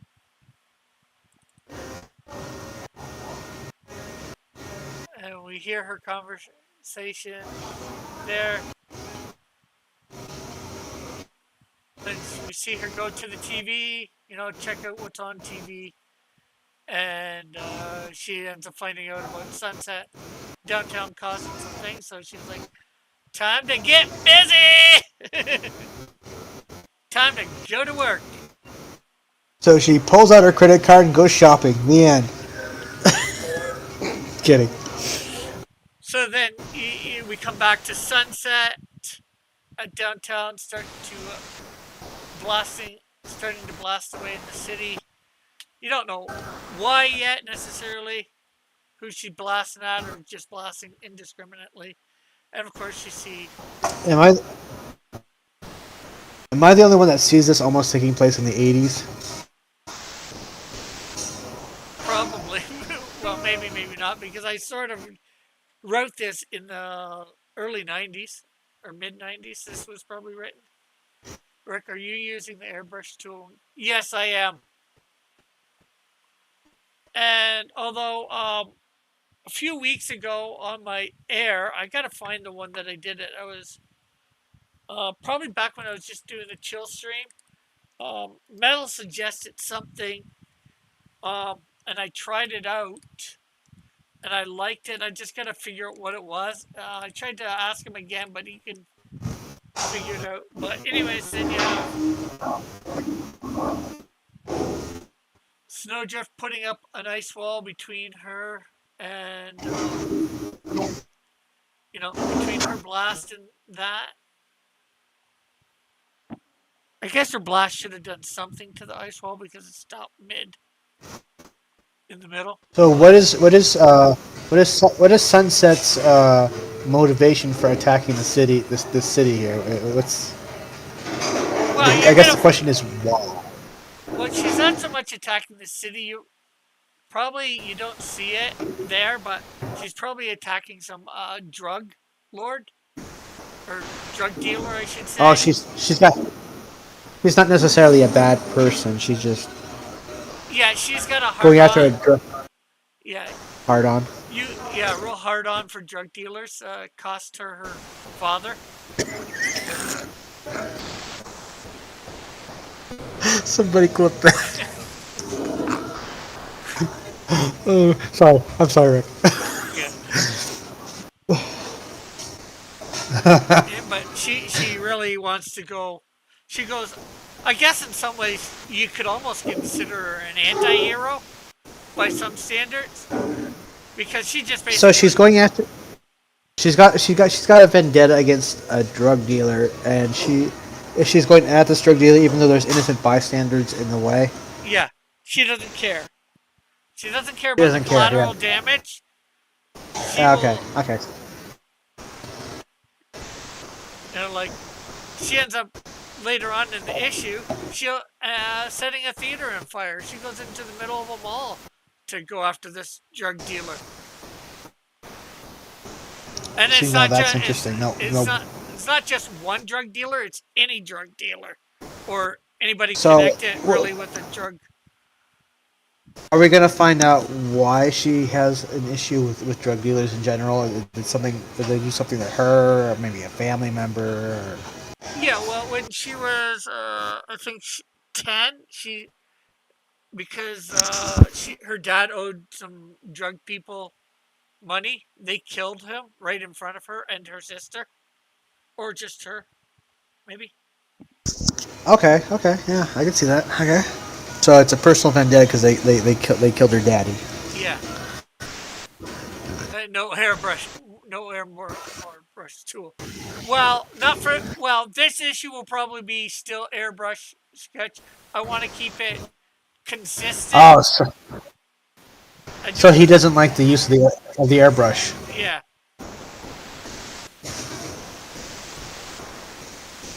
I'm going to try and learn something else.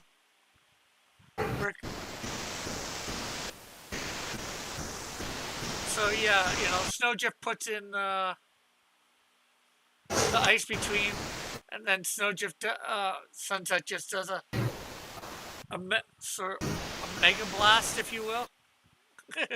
Maybe not mega, but Right. a little bit more powerful blast. Melts the ice wall, huh? Well, sort of makes it explode. And thus you see into the next panel, ice chunks flying everywhere. Oh, okay.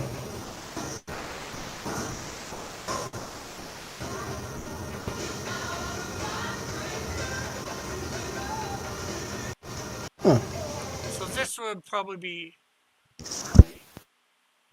pretty good when it's done, like you said.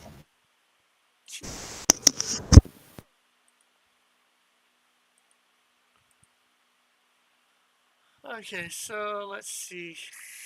Let's see if we can get anything done here.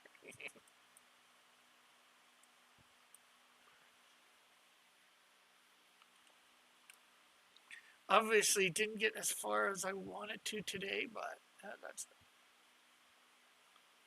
Oh, I know what's probably going on. Pause for 30 minutes.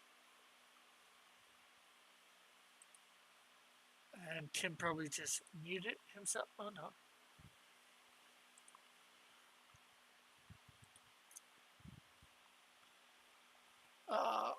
Billy Ocean. Oh wait, I just pressed that.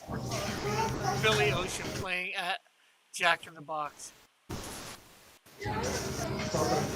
Yeah. Well, they. I don't control what they play on play on the Jack in the Box radio. So. Yeah, hopefully it's not enough to get my channel. Well, they're only gonna demonetize me for this stream, but I'm not even monetized, Right. so I don't care. Right now it's but counting. I think right now it's either Black Crows or Counting Crows or something like that.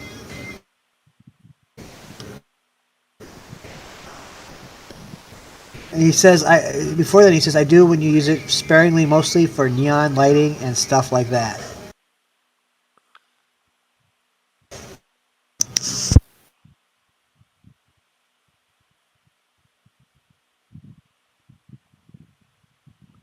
Yeah, he does like for the little whatchamacallit airbrush tool.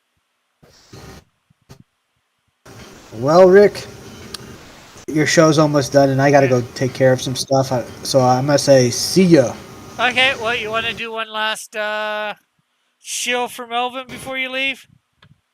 Yes, Melvin 3 is on Fund My Comic. It's currently at 56%. I encourage you guys to back it. It's one hell of a book. And it has Melvin number 0, so if you want to know how I became a mercenary, you can hear it from the character himself as he tells the tale. So, back Melvin 3 today. Only With on that, Fund My Comics. My Comic. Yep. Peace out. Okay, later. Thanks for coming on, Tim.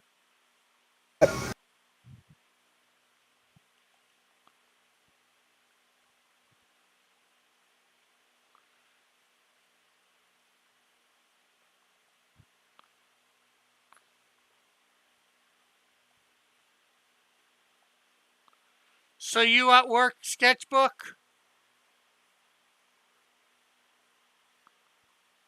Uh, Bye, Tim. Be blessed. Okay, well, he's gone, but hopefully he's still listening.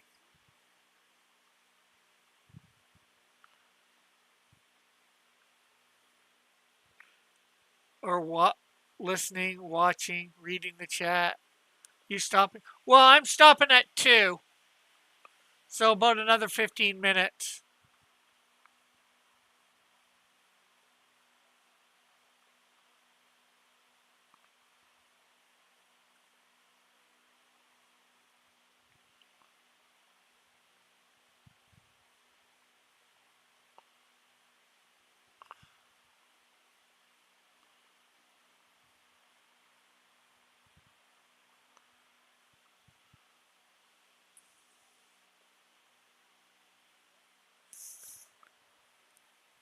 We'll probably take a little bit of a break, and then I'll probably end up coming back. Not at home, just watching you. Just trying to get these pain in the butt dogs to behave. They're napping now. Well, that's good.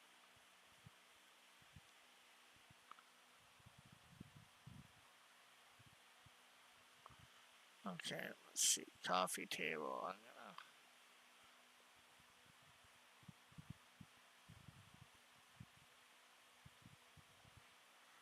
redo that. Let's see. I want to rotate that a little. There. I think that looks a little better. Uh,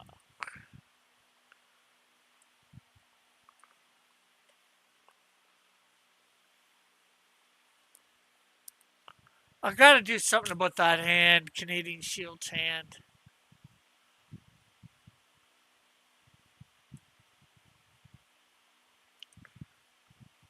Okay, so Shield extras. I don't know why. If it's with an H on something, I'm always hitting the. If I'm holding down like the shifter thing, I don't let it go before I hit it. Hit that. Hey, Jr. Taking a lunch break quick. Oh, that's good.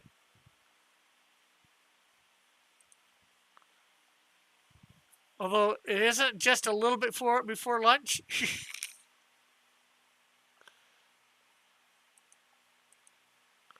Okay, so I'm going to take this old layer for Shield Extras off. We'll delete it.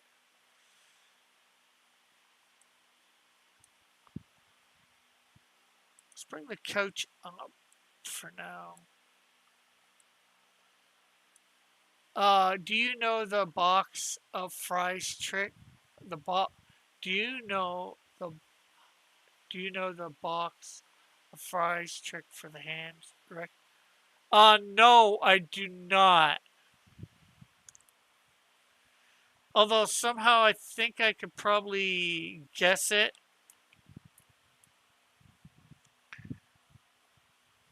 Here on a quick layer.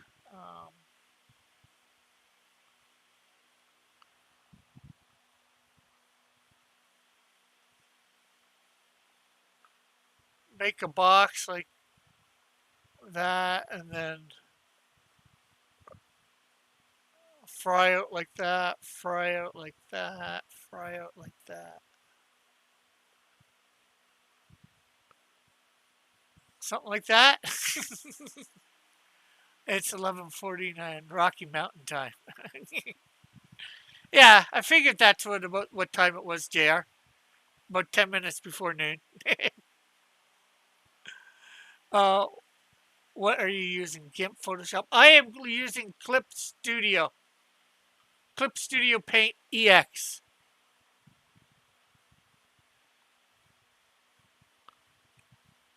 Ah, crap. Didn't want to do that.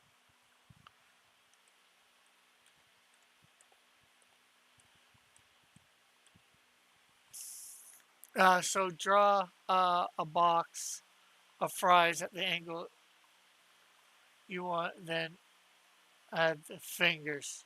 And the fingers are the fries, right?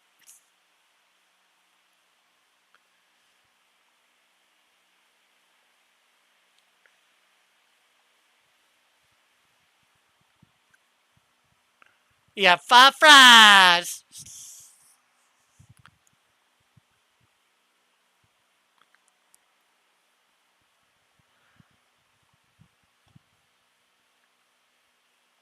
Yes, but the thumb goes on the side of the box. Ah, yeah, I wasn't sure for that part. Uh, I think that looks a little bit better than what we had before here today, earlier. There's what we have now. There's what we had earlier for Canadian Shield. 4 fries. Oh, yeah, well, I was thinking the thumb as a fry. But if it's on the side of the box, I guess it couldn't be a fry. Well, I guess it could be a fry underneath the box, half hidden by the box. For somehow that thumb fry got outside of the box and underneath.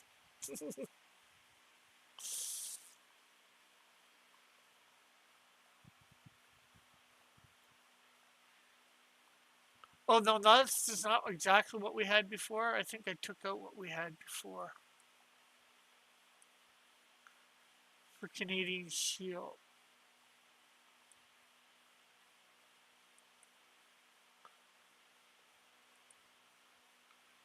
Oh, there's I think what we had before. Layer 35. Although we did do some work on that today. Anyways.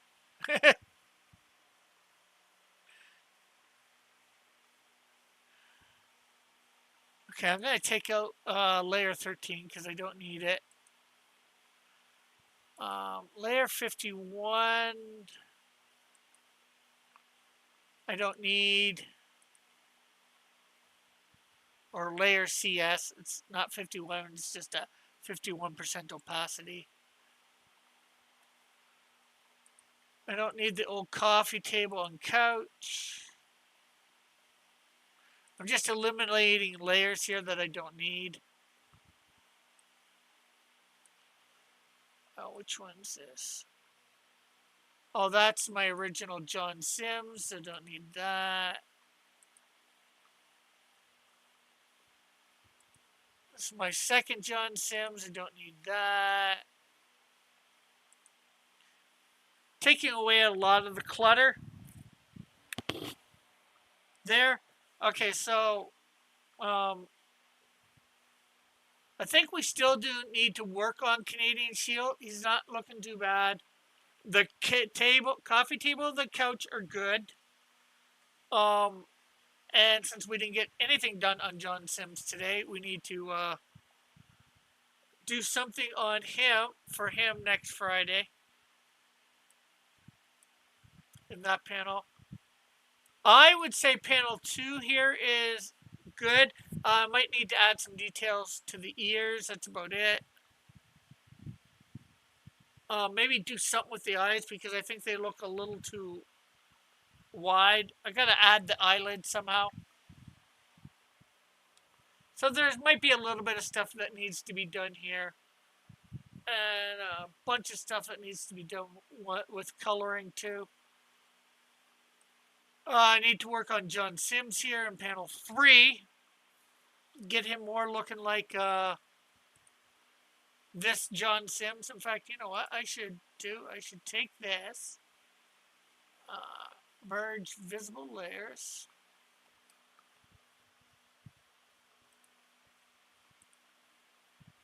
Take out the white from around him. Go Control A, Control C, and put him up here with the other copy of John Sims that I have.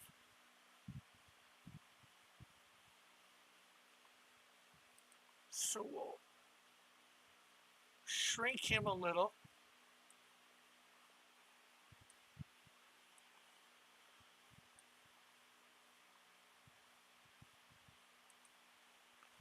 And here's the other version I have of John Sims there. They're similar, but not enough. I actually like this new one a bit better.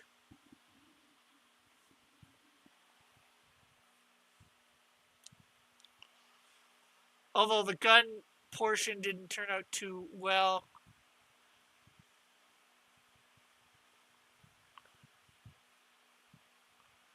He might need to be lengthened slightly in the torso.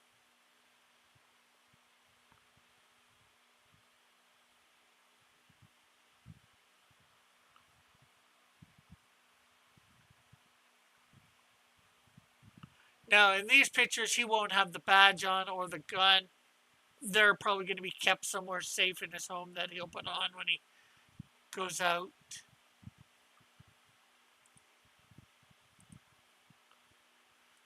And then, of course, for this panel, we need to work on the table, I think, a little bit more. The couch is almost fine. Obviously, I need to work on John Sims and Canadian Shield there. And, of course, we need to do a bunch of stuff on panels 5 and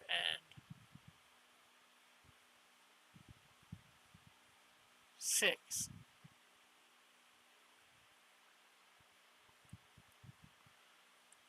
So far, what do you guys think that are watching? Are you liking what you're seeing thus far? Knowing that it's going to improve, of course. Are you liking the angles and stuff like that?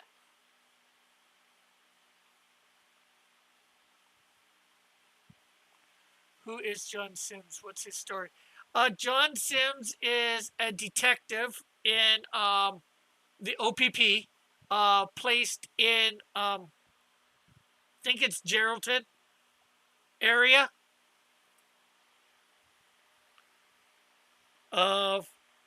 And after the events of issue 2 for Canadian Shield, he somehow found him after that and invited him to stay with him for a bit, a few days or whatever. I'm not sure exactly how long Canadian Shield will have been here with him.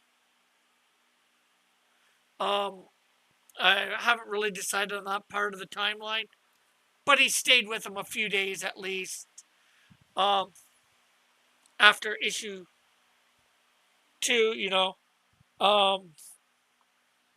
fed him, gave him home, allowed him to shave and all that, get refreshed, if you will.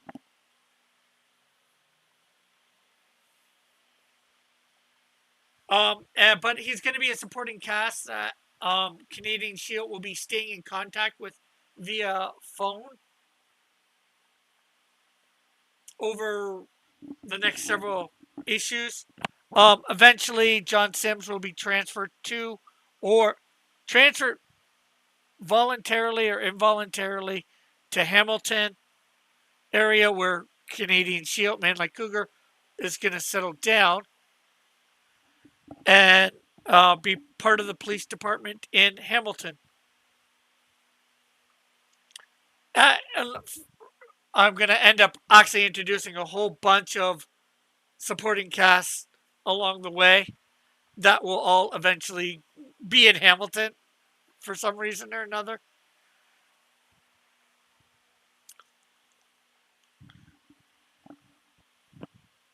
So, yeah, basically, I guess you could say he's a police officer, police detective that's befriended the Canadian Shield, learning his story and all that.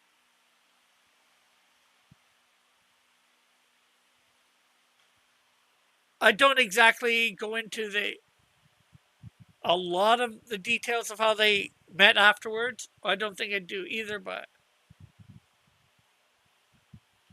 I'll probably, I guess I'll definitely have to figure that out a little bit later.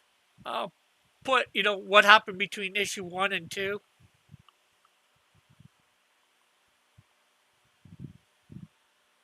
You know, because that probably could be a little bit of interesting story.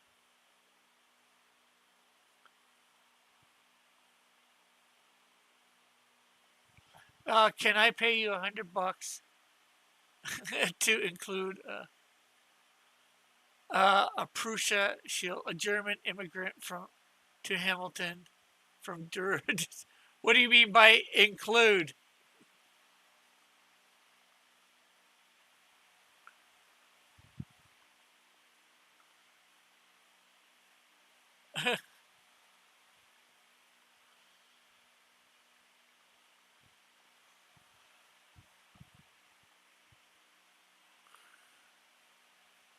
Do you just mean like a picture somewhere of him in the book?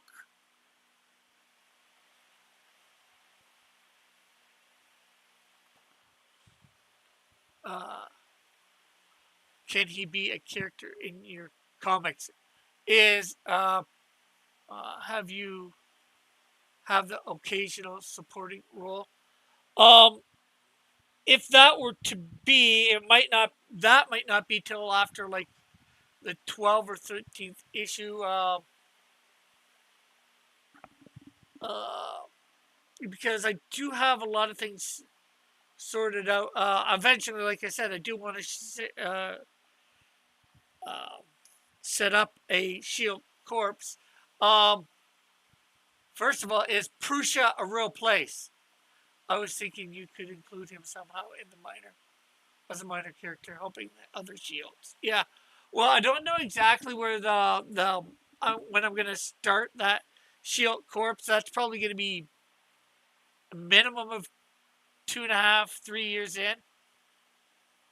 Prussian Shield, yeah. But is Prussia a real country? Because obviously it sounds a little bit like Russia or Persia, or a combination of them.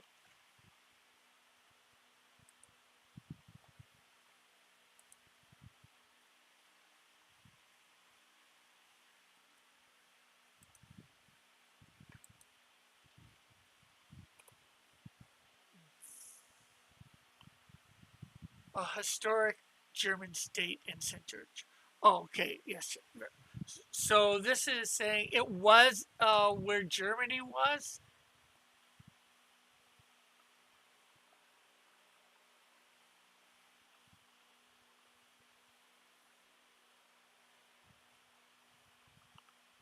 After World War, it was a German kingdom that was split up and given to Poland. So it was a real place. It doesn't exist now, or does it exist now?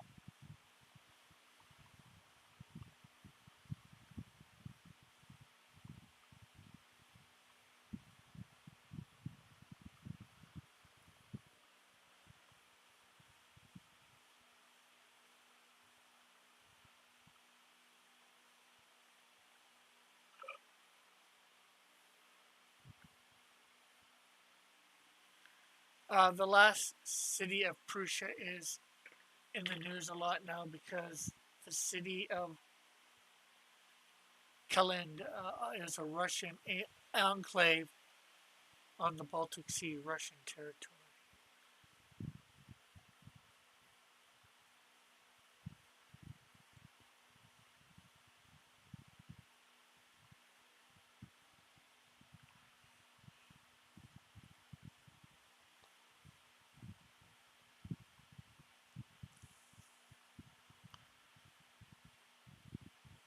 Uh, uh, it no longer exists. It was destroyed in 1945 with the land split between Poland and Russia.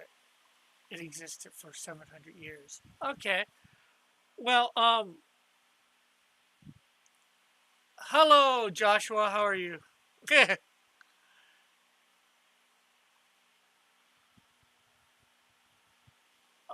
unless, unless he's some old guy, I'm not sure whether how much we could have him, but we could. I could definitely put a Prussian shield in. Actually, you know what?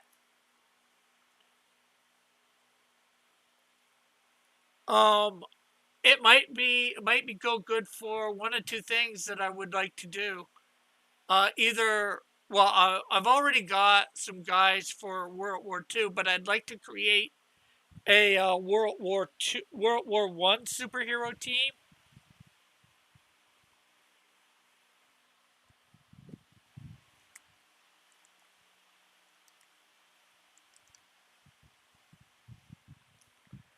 and it could be neat to create a shield for that that wasn't the Canadian shield.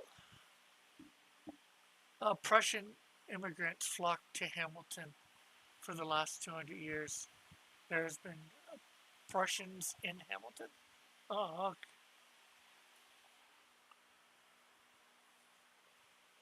And then you could maybe have one of his descendants end up in Hamilton and somehow in the Canadian Shield's story.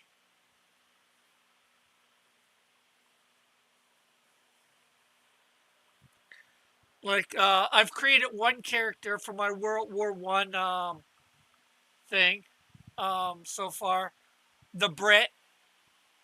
Prussia existed in World War One, and the main German army were actually based on Prussian uniforms. It's time for us to run the Prussians back to Prussian land, says Joshua. Exactly.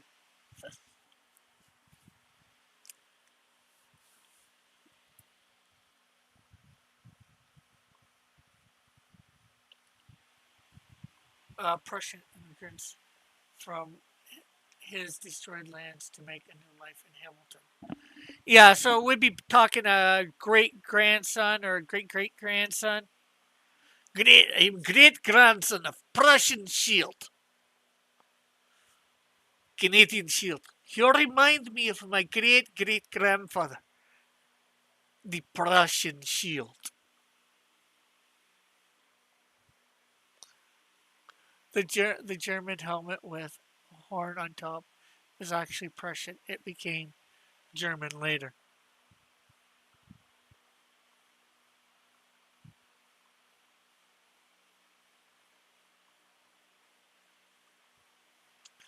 That's what my family did. Cool.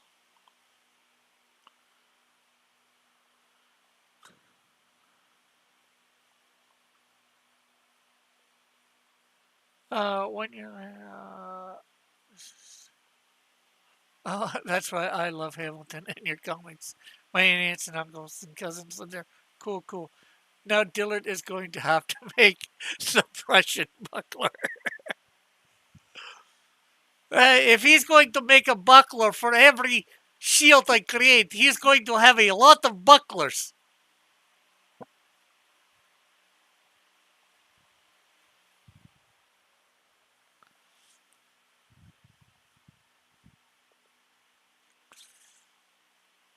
Oh, I think you know this, Jr. And it's been public knowledge for you about you. You're in Edmonton. You might really, I, at some point, I might be able to use your expertise because Snowdrift is in Edmonton.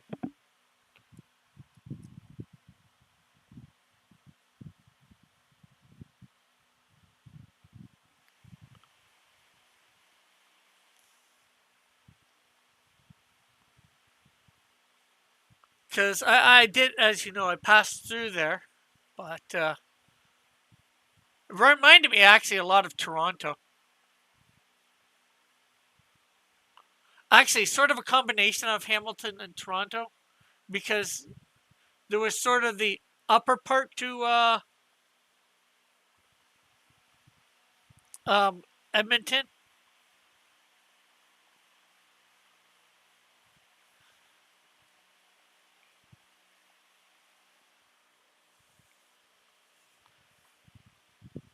Because Hamilton has the upper and lower part, because we're on the Niagara Escarpment.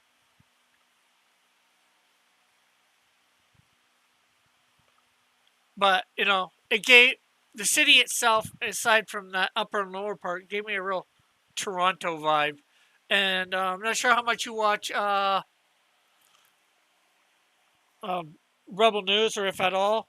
Um, Sheila has made that sort of comment too. I can tell you a local restaurant where Snowdrift lives. Yeah, I created one called Gallows Italian Cuisine. Gold panning places, hikes along the river.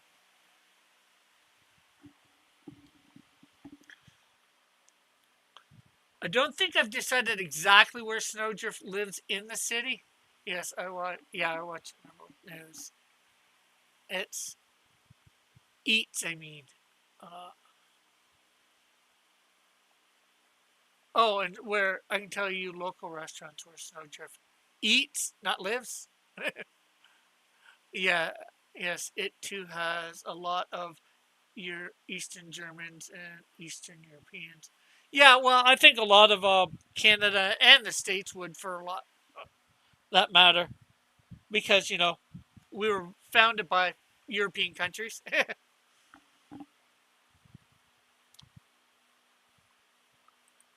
uh, she should live in the South End. North End is kind of rough. Okay.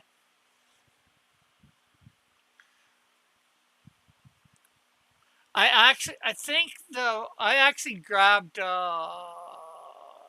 see. I'm not sure. I think I grabbed some pictures of a house in Hamilton, Edmonton, that were for sale for Snowdrift for her. I forget which one I chose. Is it house 2 or house 3?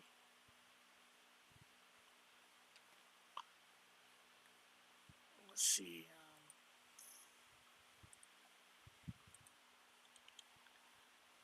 Would have given this stuff to Dillard, so.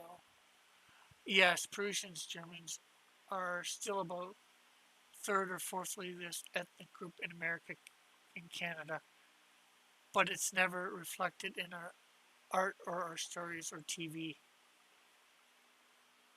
Doo-doo-doo-doo-doo.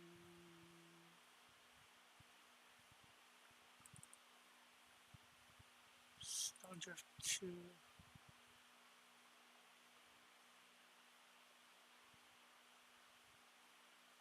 Okay, let's see.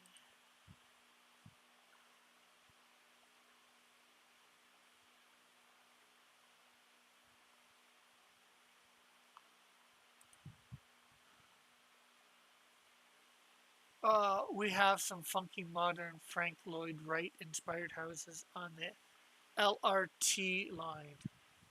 Oh, cool. You know, I'm gonna pause it for 2 hours.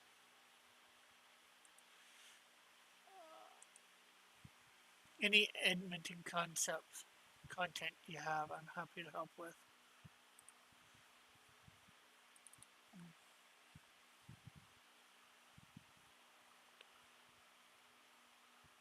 Here, let me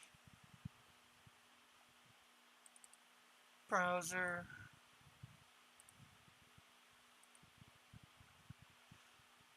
So here is the outside of the house that she's supposed to live in.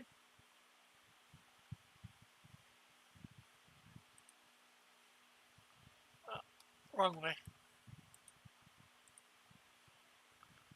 Here's some inside pictures of the house. Here is a picture away from thing. Looking out from the house.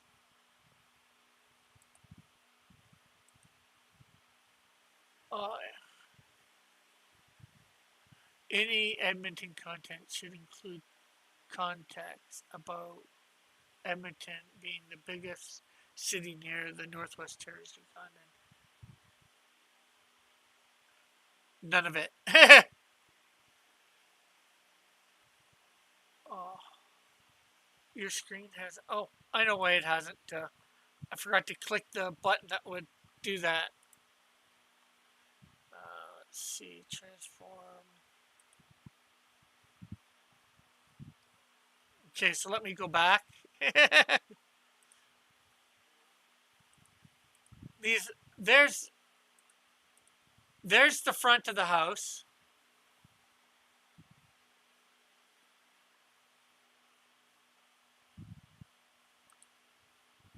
One of the rooms inside. There's we personally have Northwest Territories family staying at our house while their relatives are in hospital. Oh, cool. This is supposed to be outside, I guess, facing away from the house. Might be a new development. I'm not sure. I did, at the time, try and look it up, the address that it said.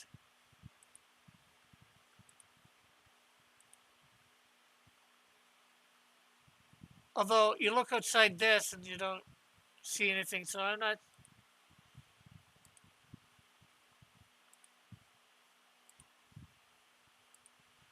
A lot of these pictures were. Is that no, no? This is not my house.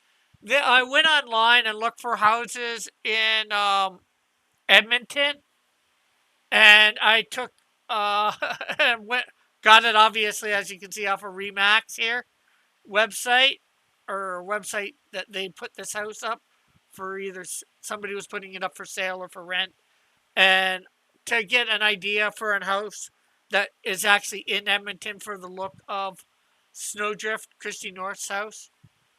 Yeah, that must be another context. Unlike Southern Ontario, we are nothing. We are a city on the edge of next to nothing.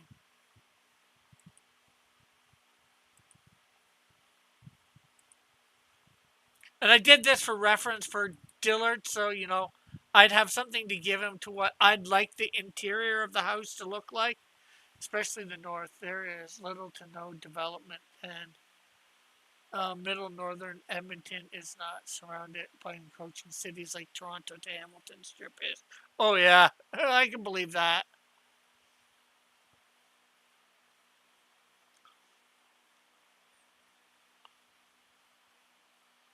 Oh, you're stealing someone's house to use as your comic strip character's house. Yep.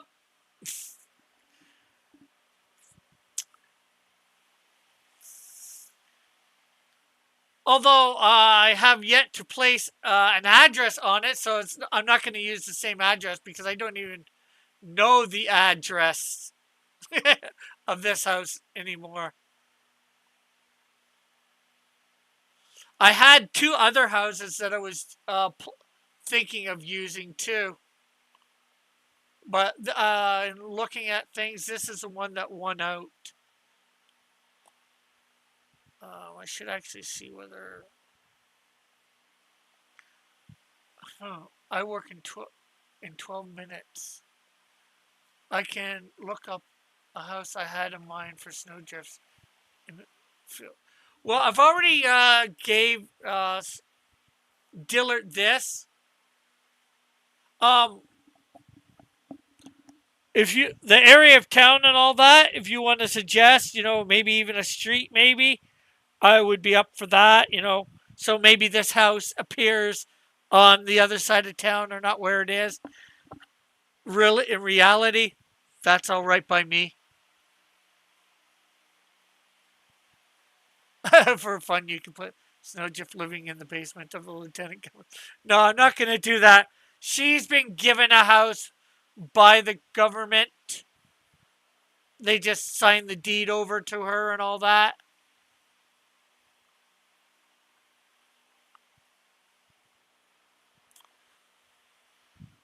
Or purchase it for her or whatever. I am not sure exactly. It's sort of all spelled out in issue 1 of Snowdrift. Rick Arrow, her friend, gets because he's like he's a genius, and he's working for the Canadian government in a secret government laboratory, making doing all sorts of making things and doing all sorts of things for them. From me or from JR? Sketch.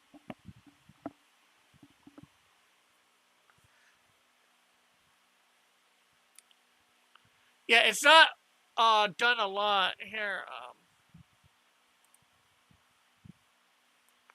Take that off for a sec, and I should be able to bring up.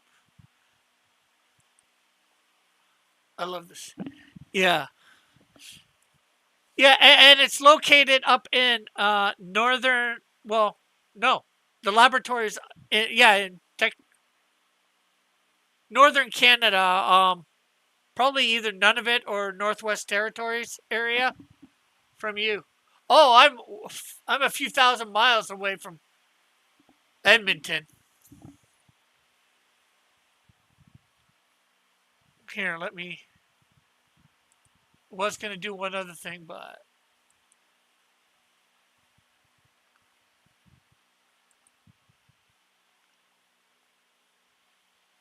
here, let me show you about how far I am. Maps.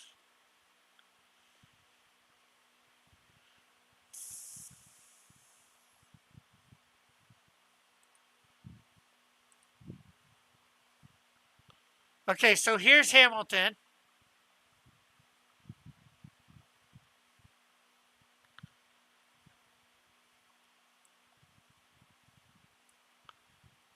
There's where I am, and there's Edmonton.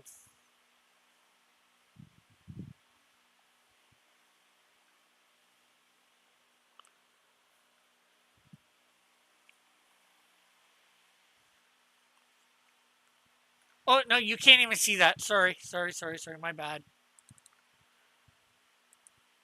There you go. Oh no, not yet. Now, there you go. Edmonton is in Alberta. Yes, it is. So yeah, here's Hamilton, where the star is, the gold star, the gold with the star, and Edmonton is over here in Alberta.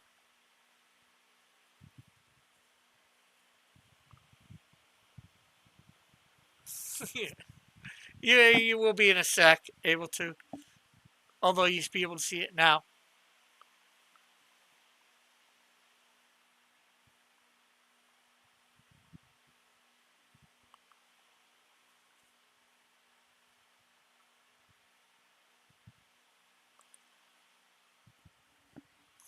I realized that when I brought it up and then I forgot to hit the button on thing to share it on OBS. So yeah, there's basically where I live. And here is Edmonton. So as you can see, that is quite a fair distance away. It's closer to Vancouver. Yeah, definitely. Sorry, Rick, I have to head to work. Might catch you again in a couple hours or tonight if you're on. Not probably. Well, I'll be on Mike's tonight for the comic retrospect, Jr.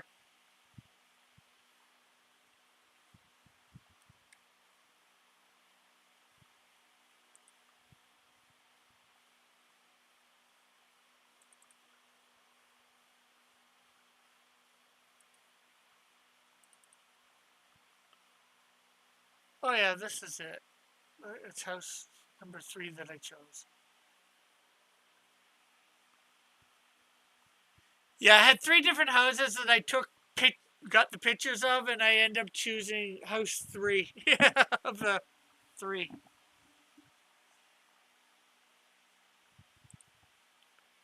So, here, let me save that.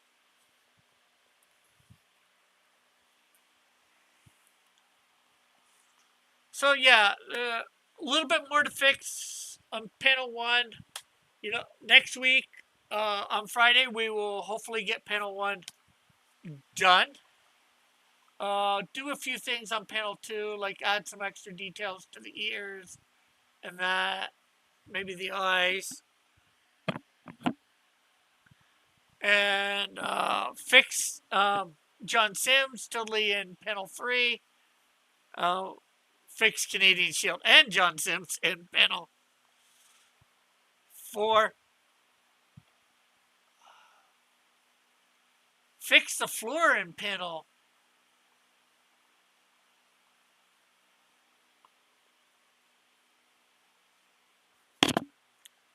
In panel thing here.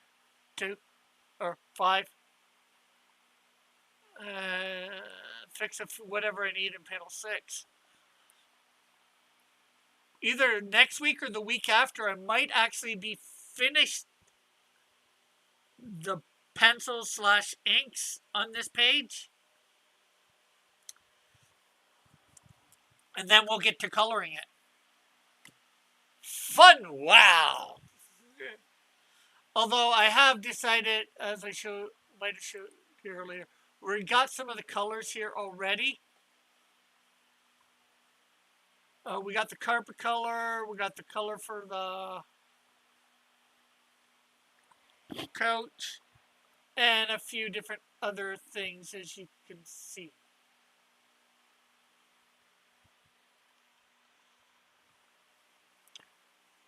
Hey, Jeff. You're coming in just at the end. Just showing off a little bit of colors that we're going to be using for page 2 here. Hopefully in 2 weeks, maybe 3 at the end, latest. Just saying this page should be done in 1 to 2 weeks. And then we'll probably move on to page, if we're not working on it, page 4. Because I'm working on page 1 and 3 offline.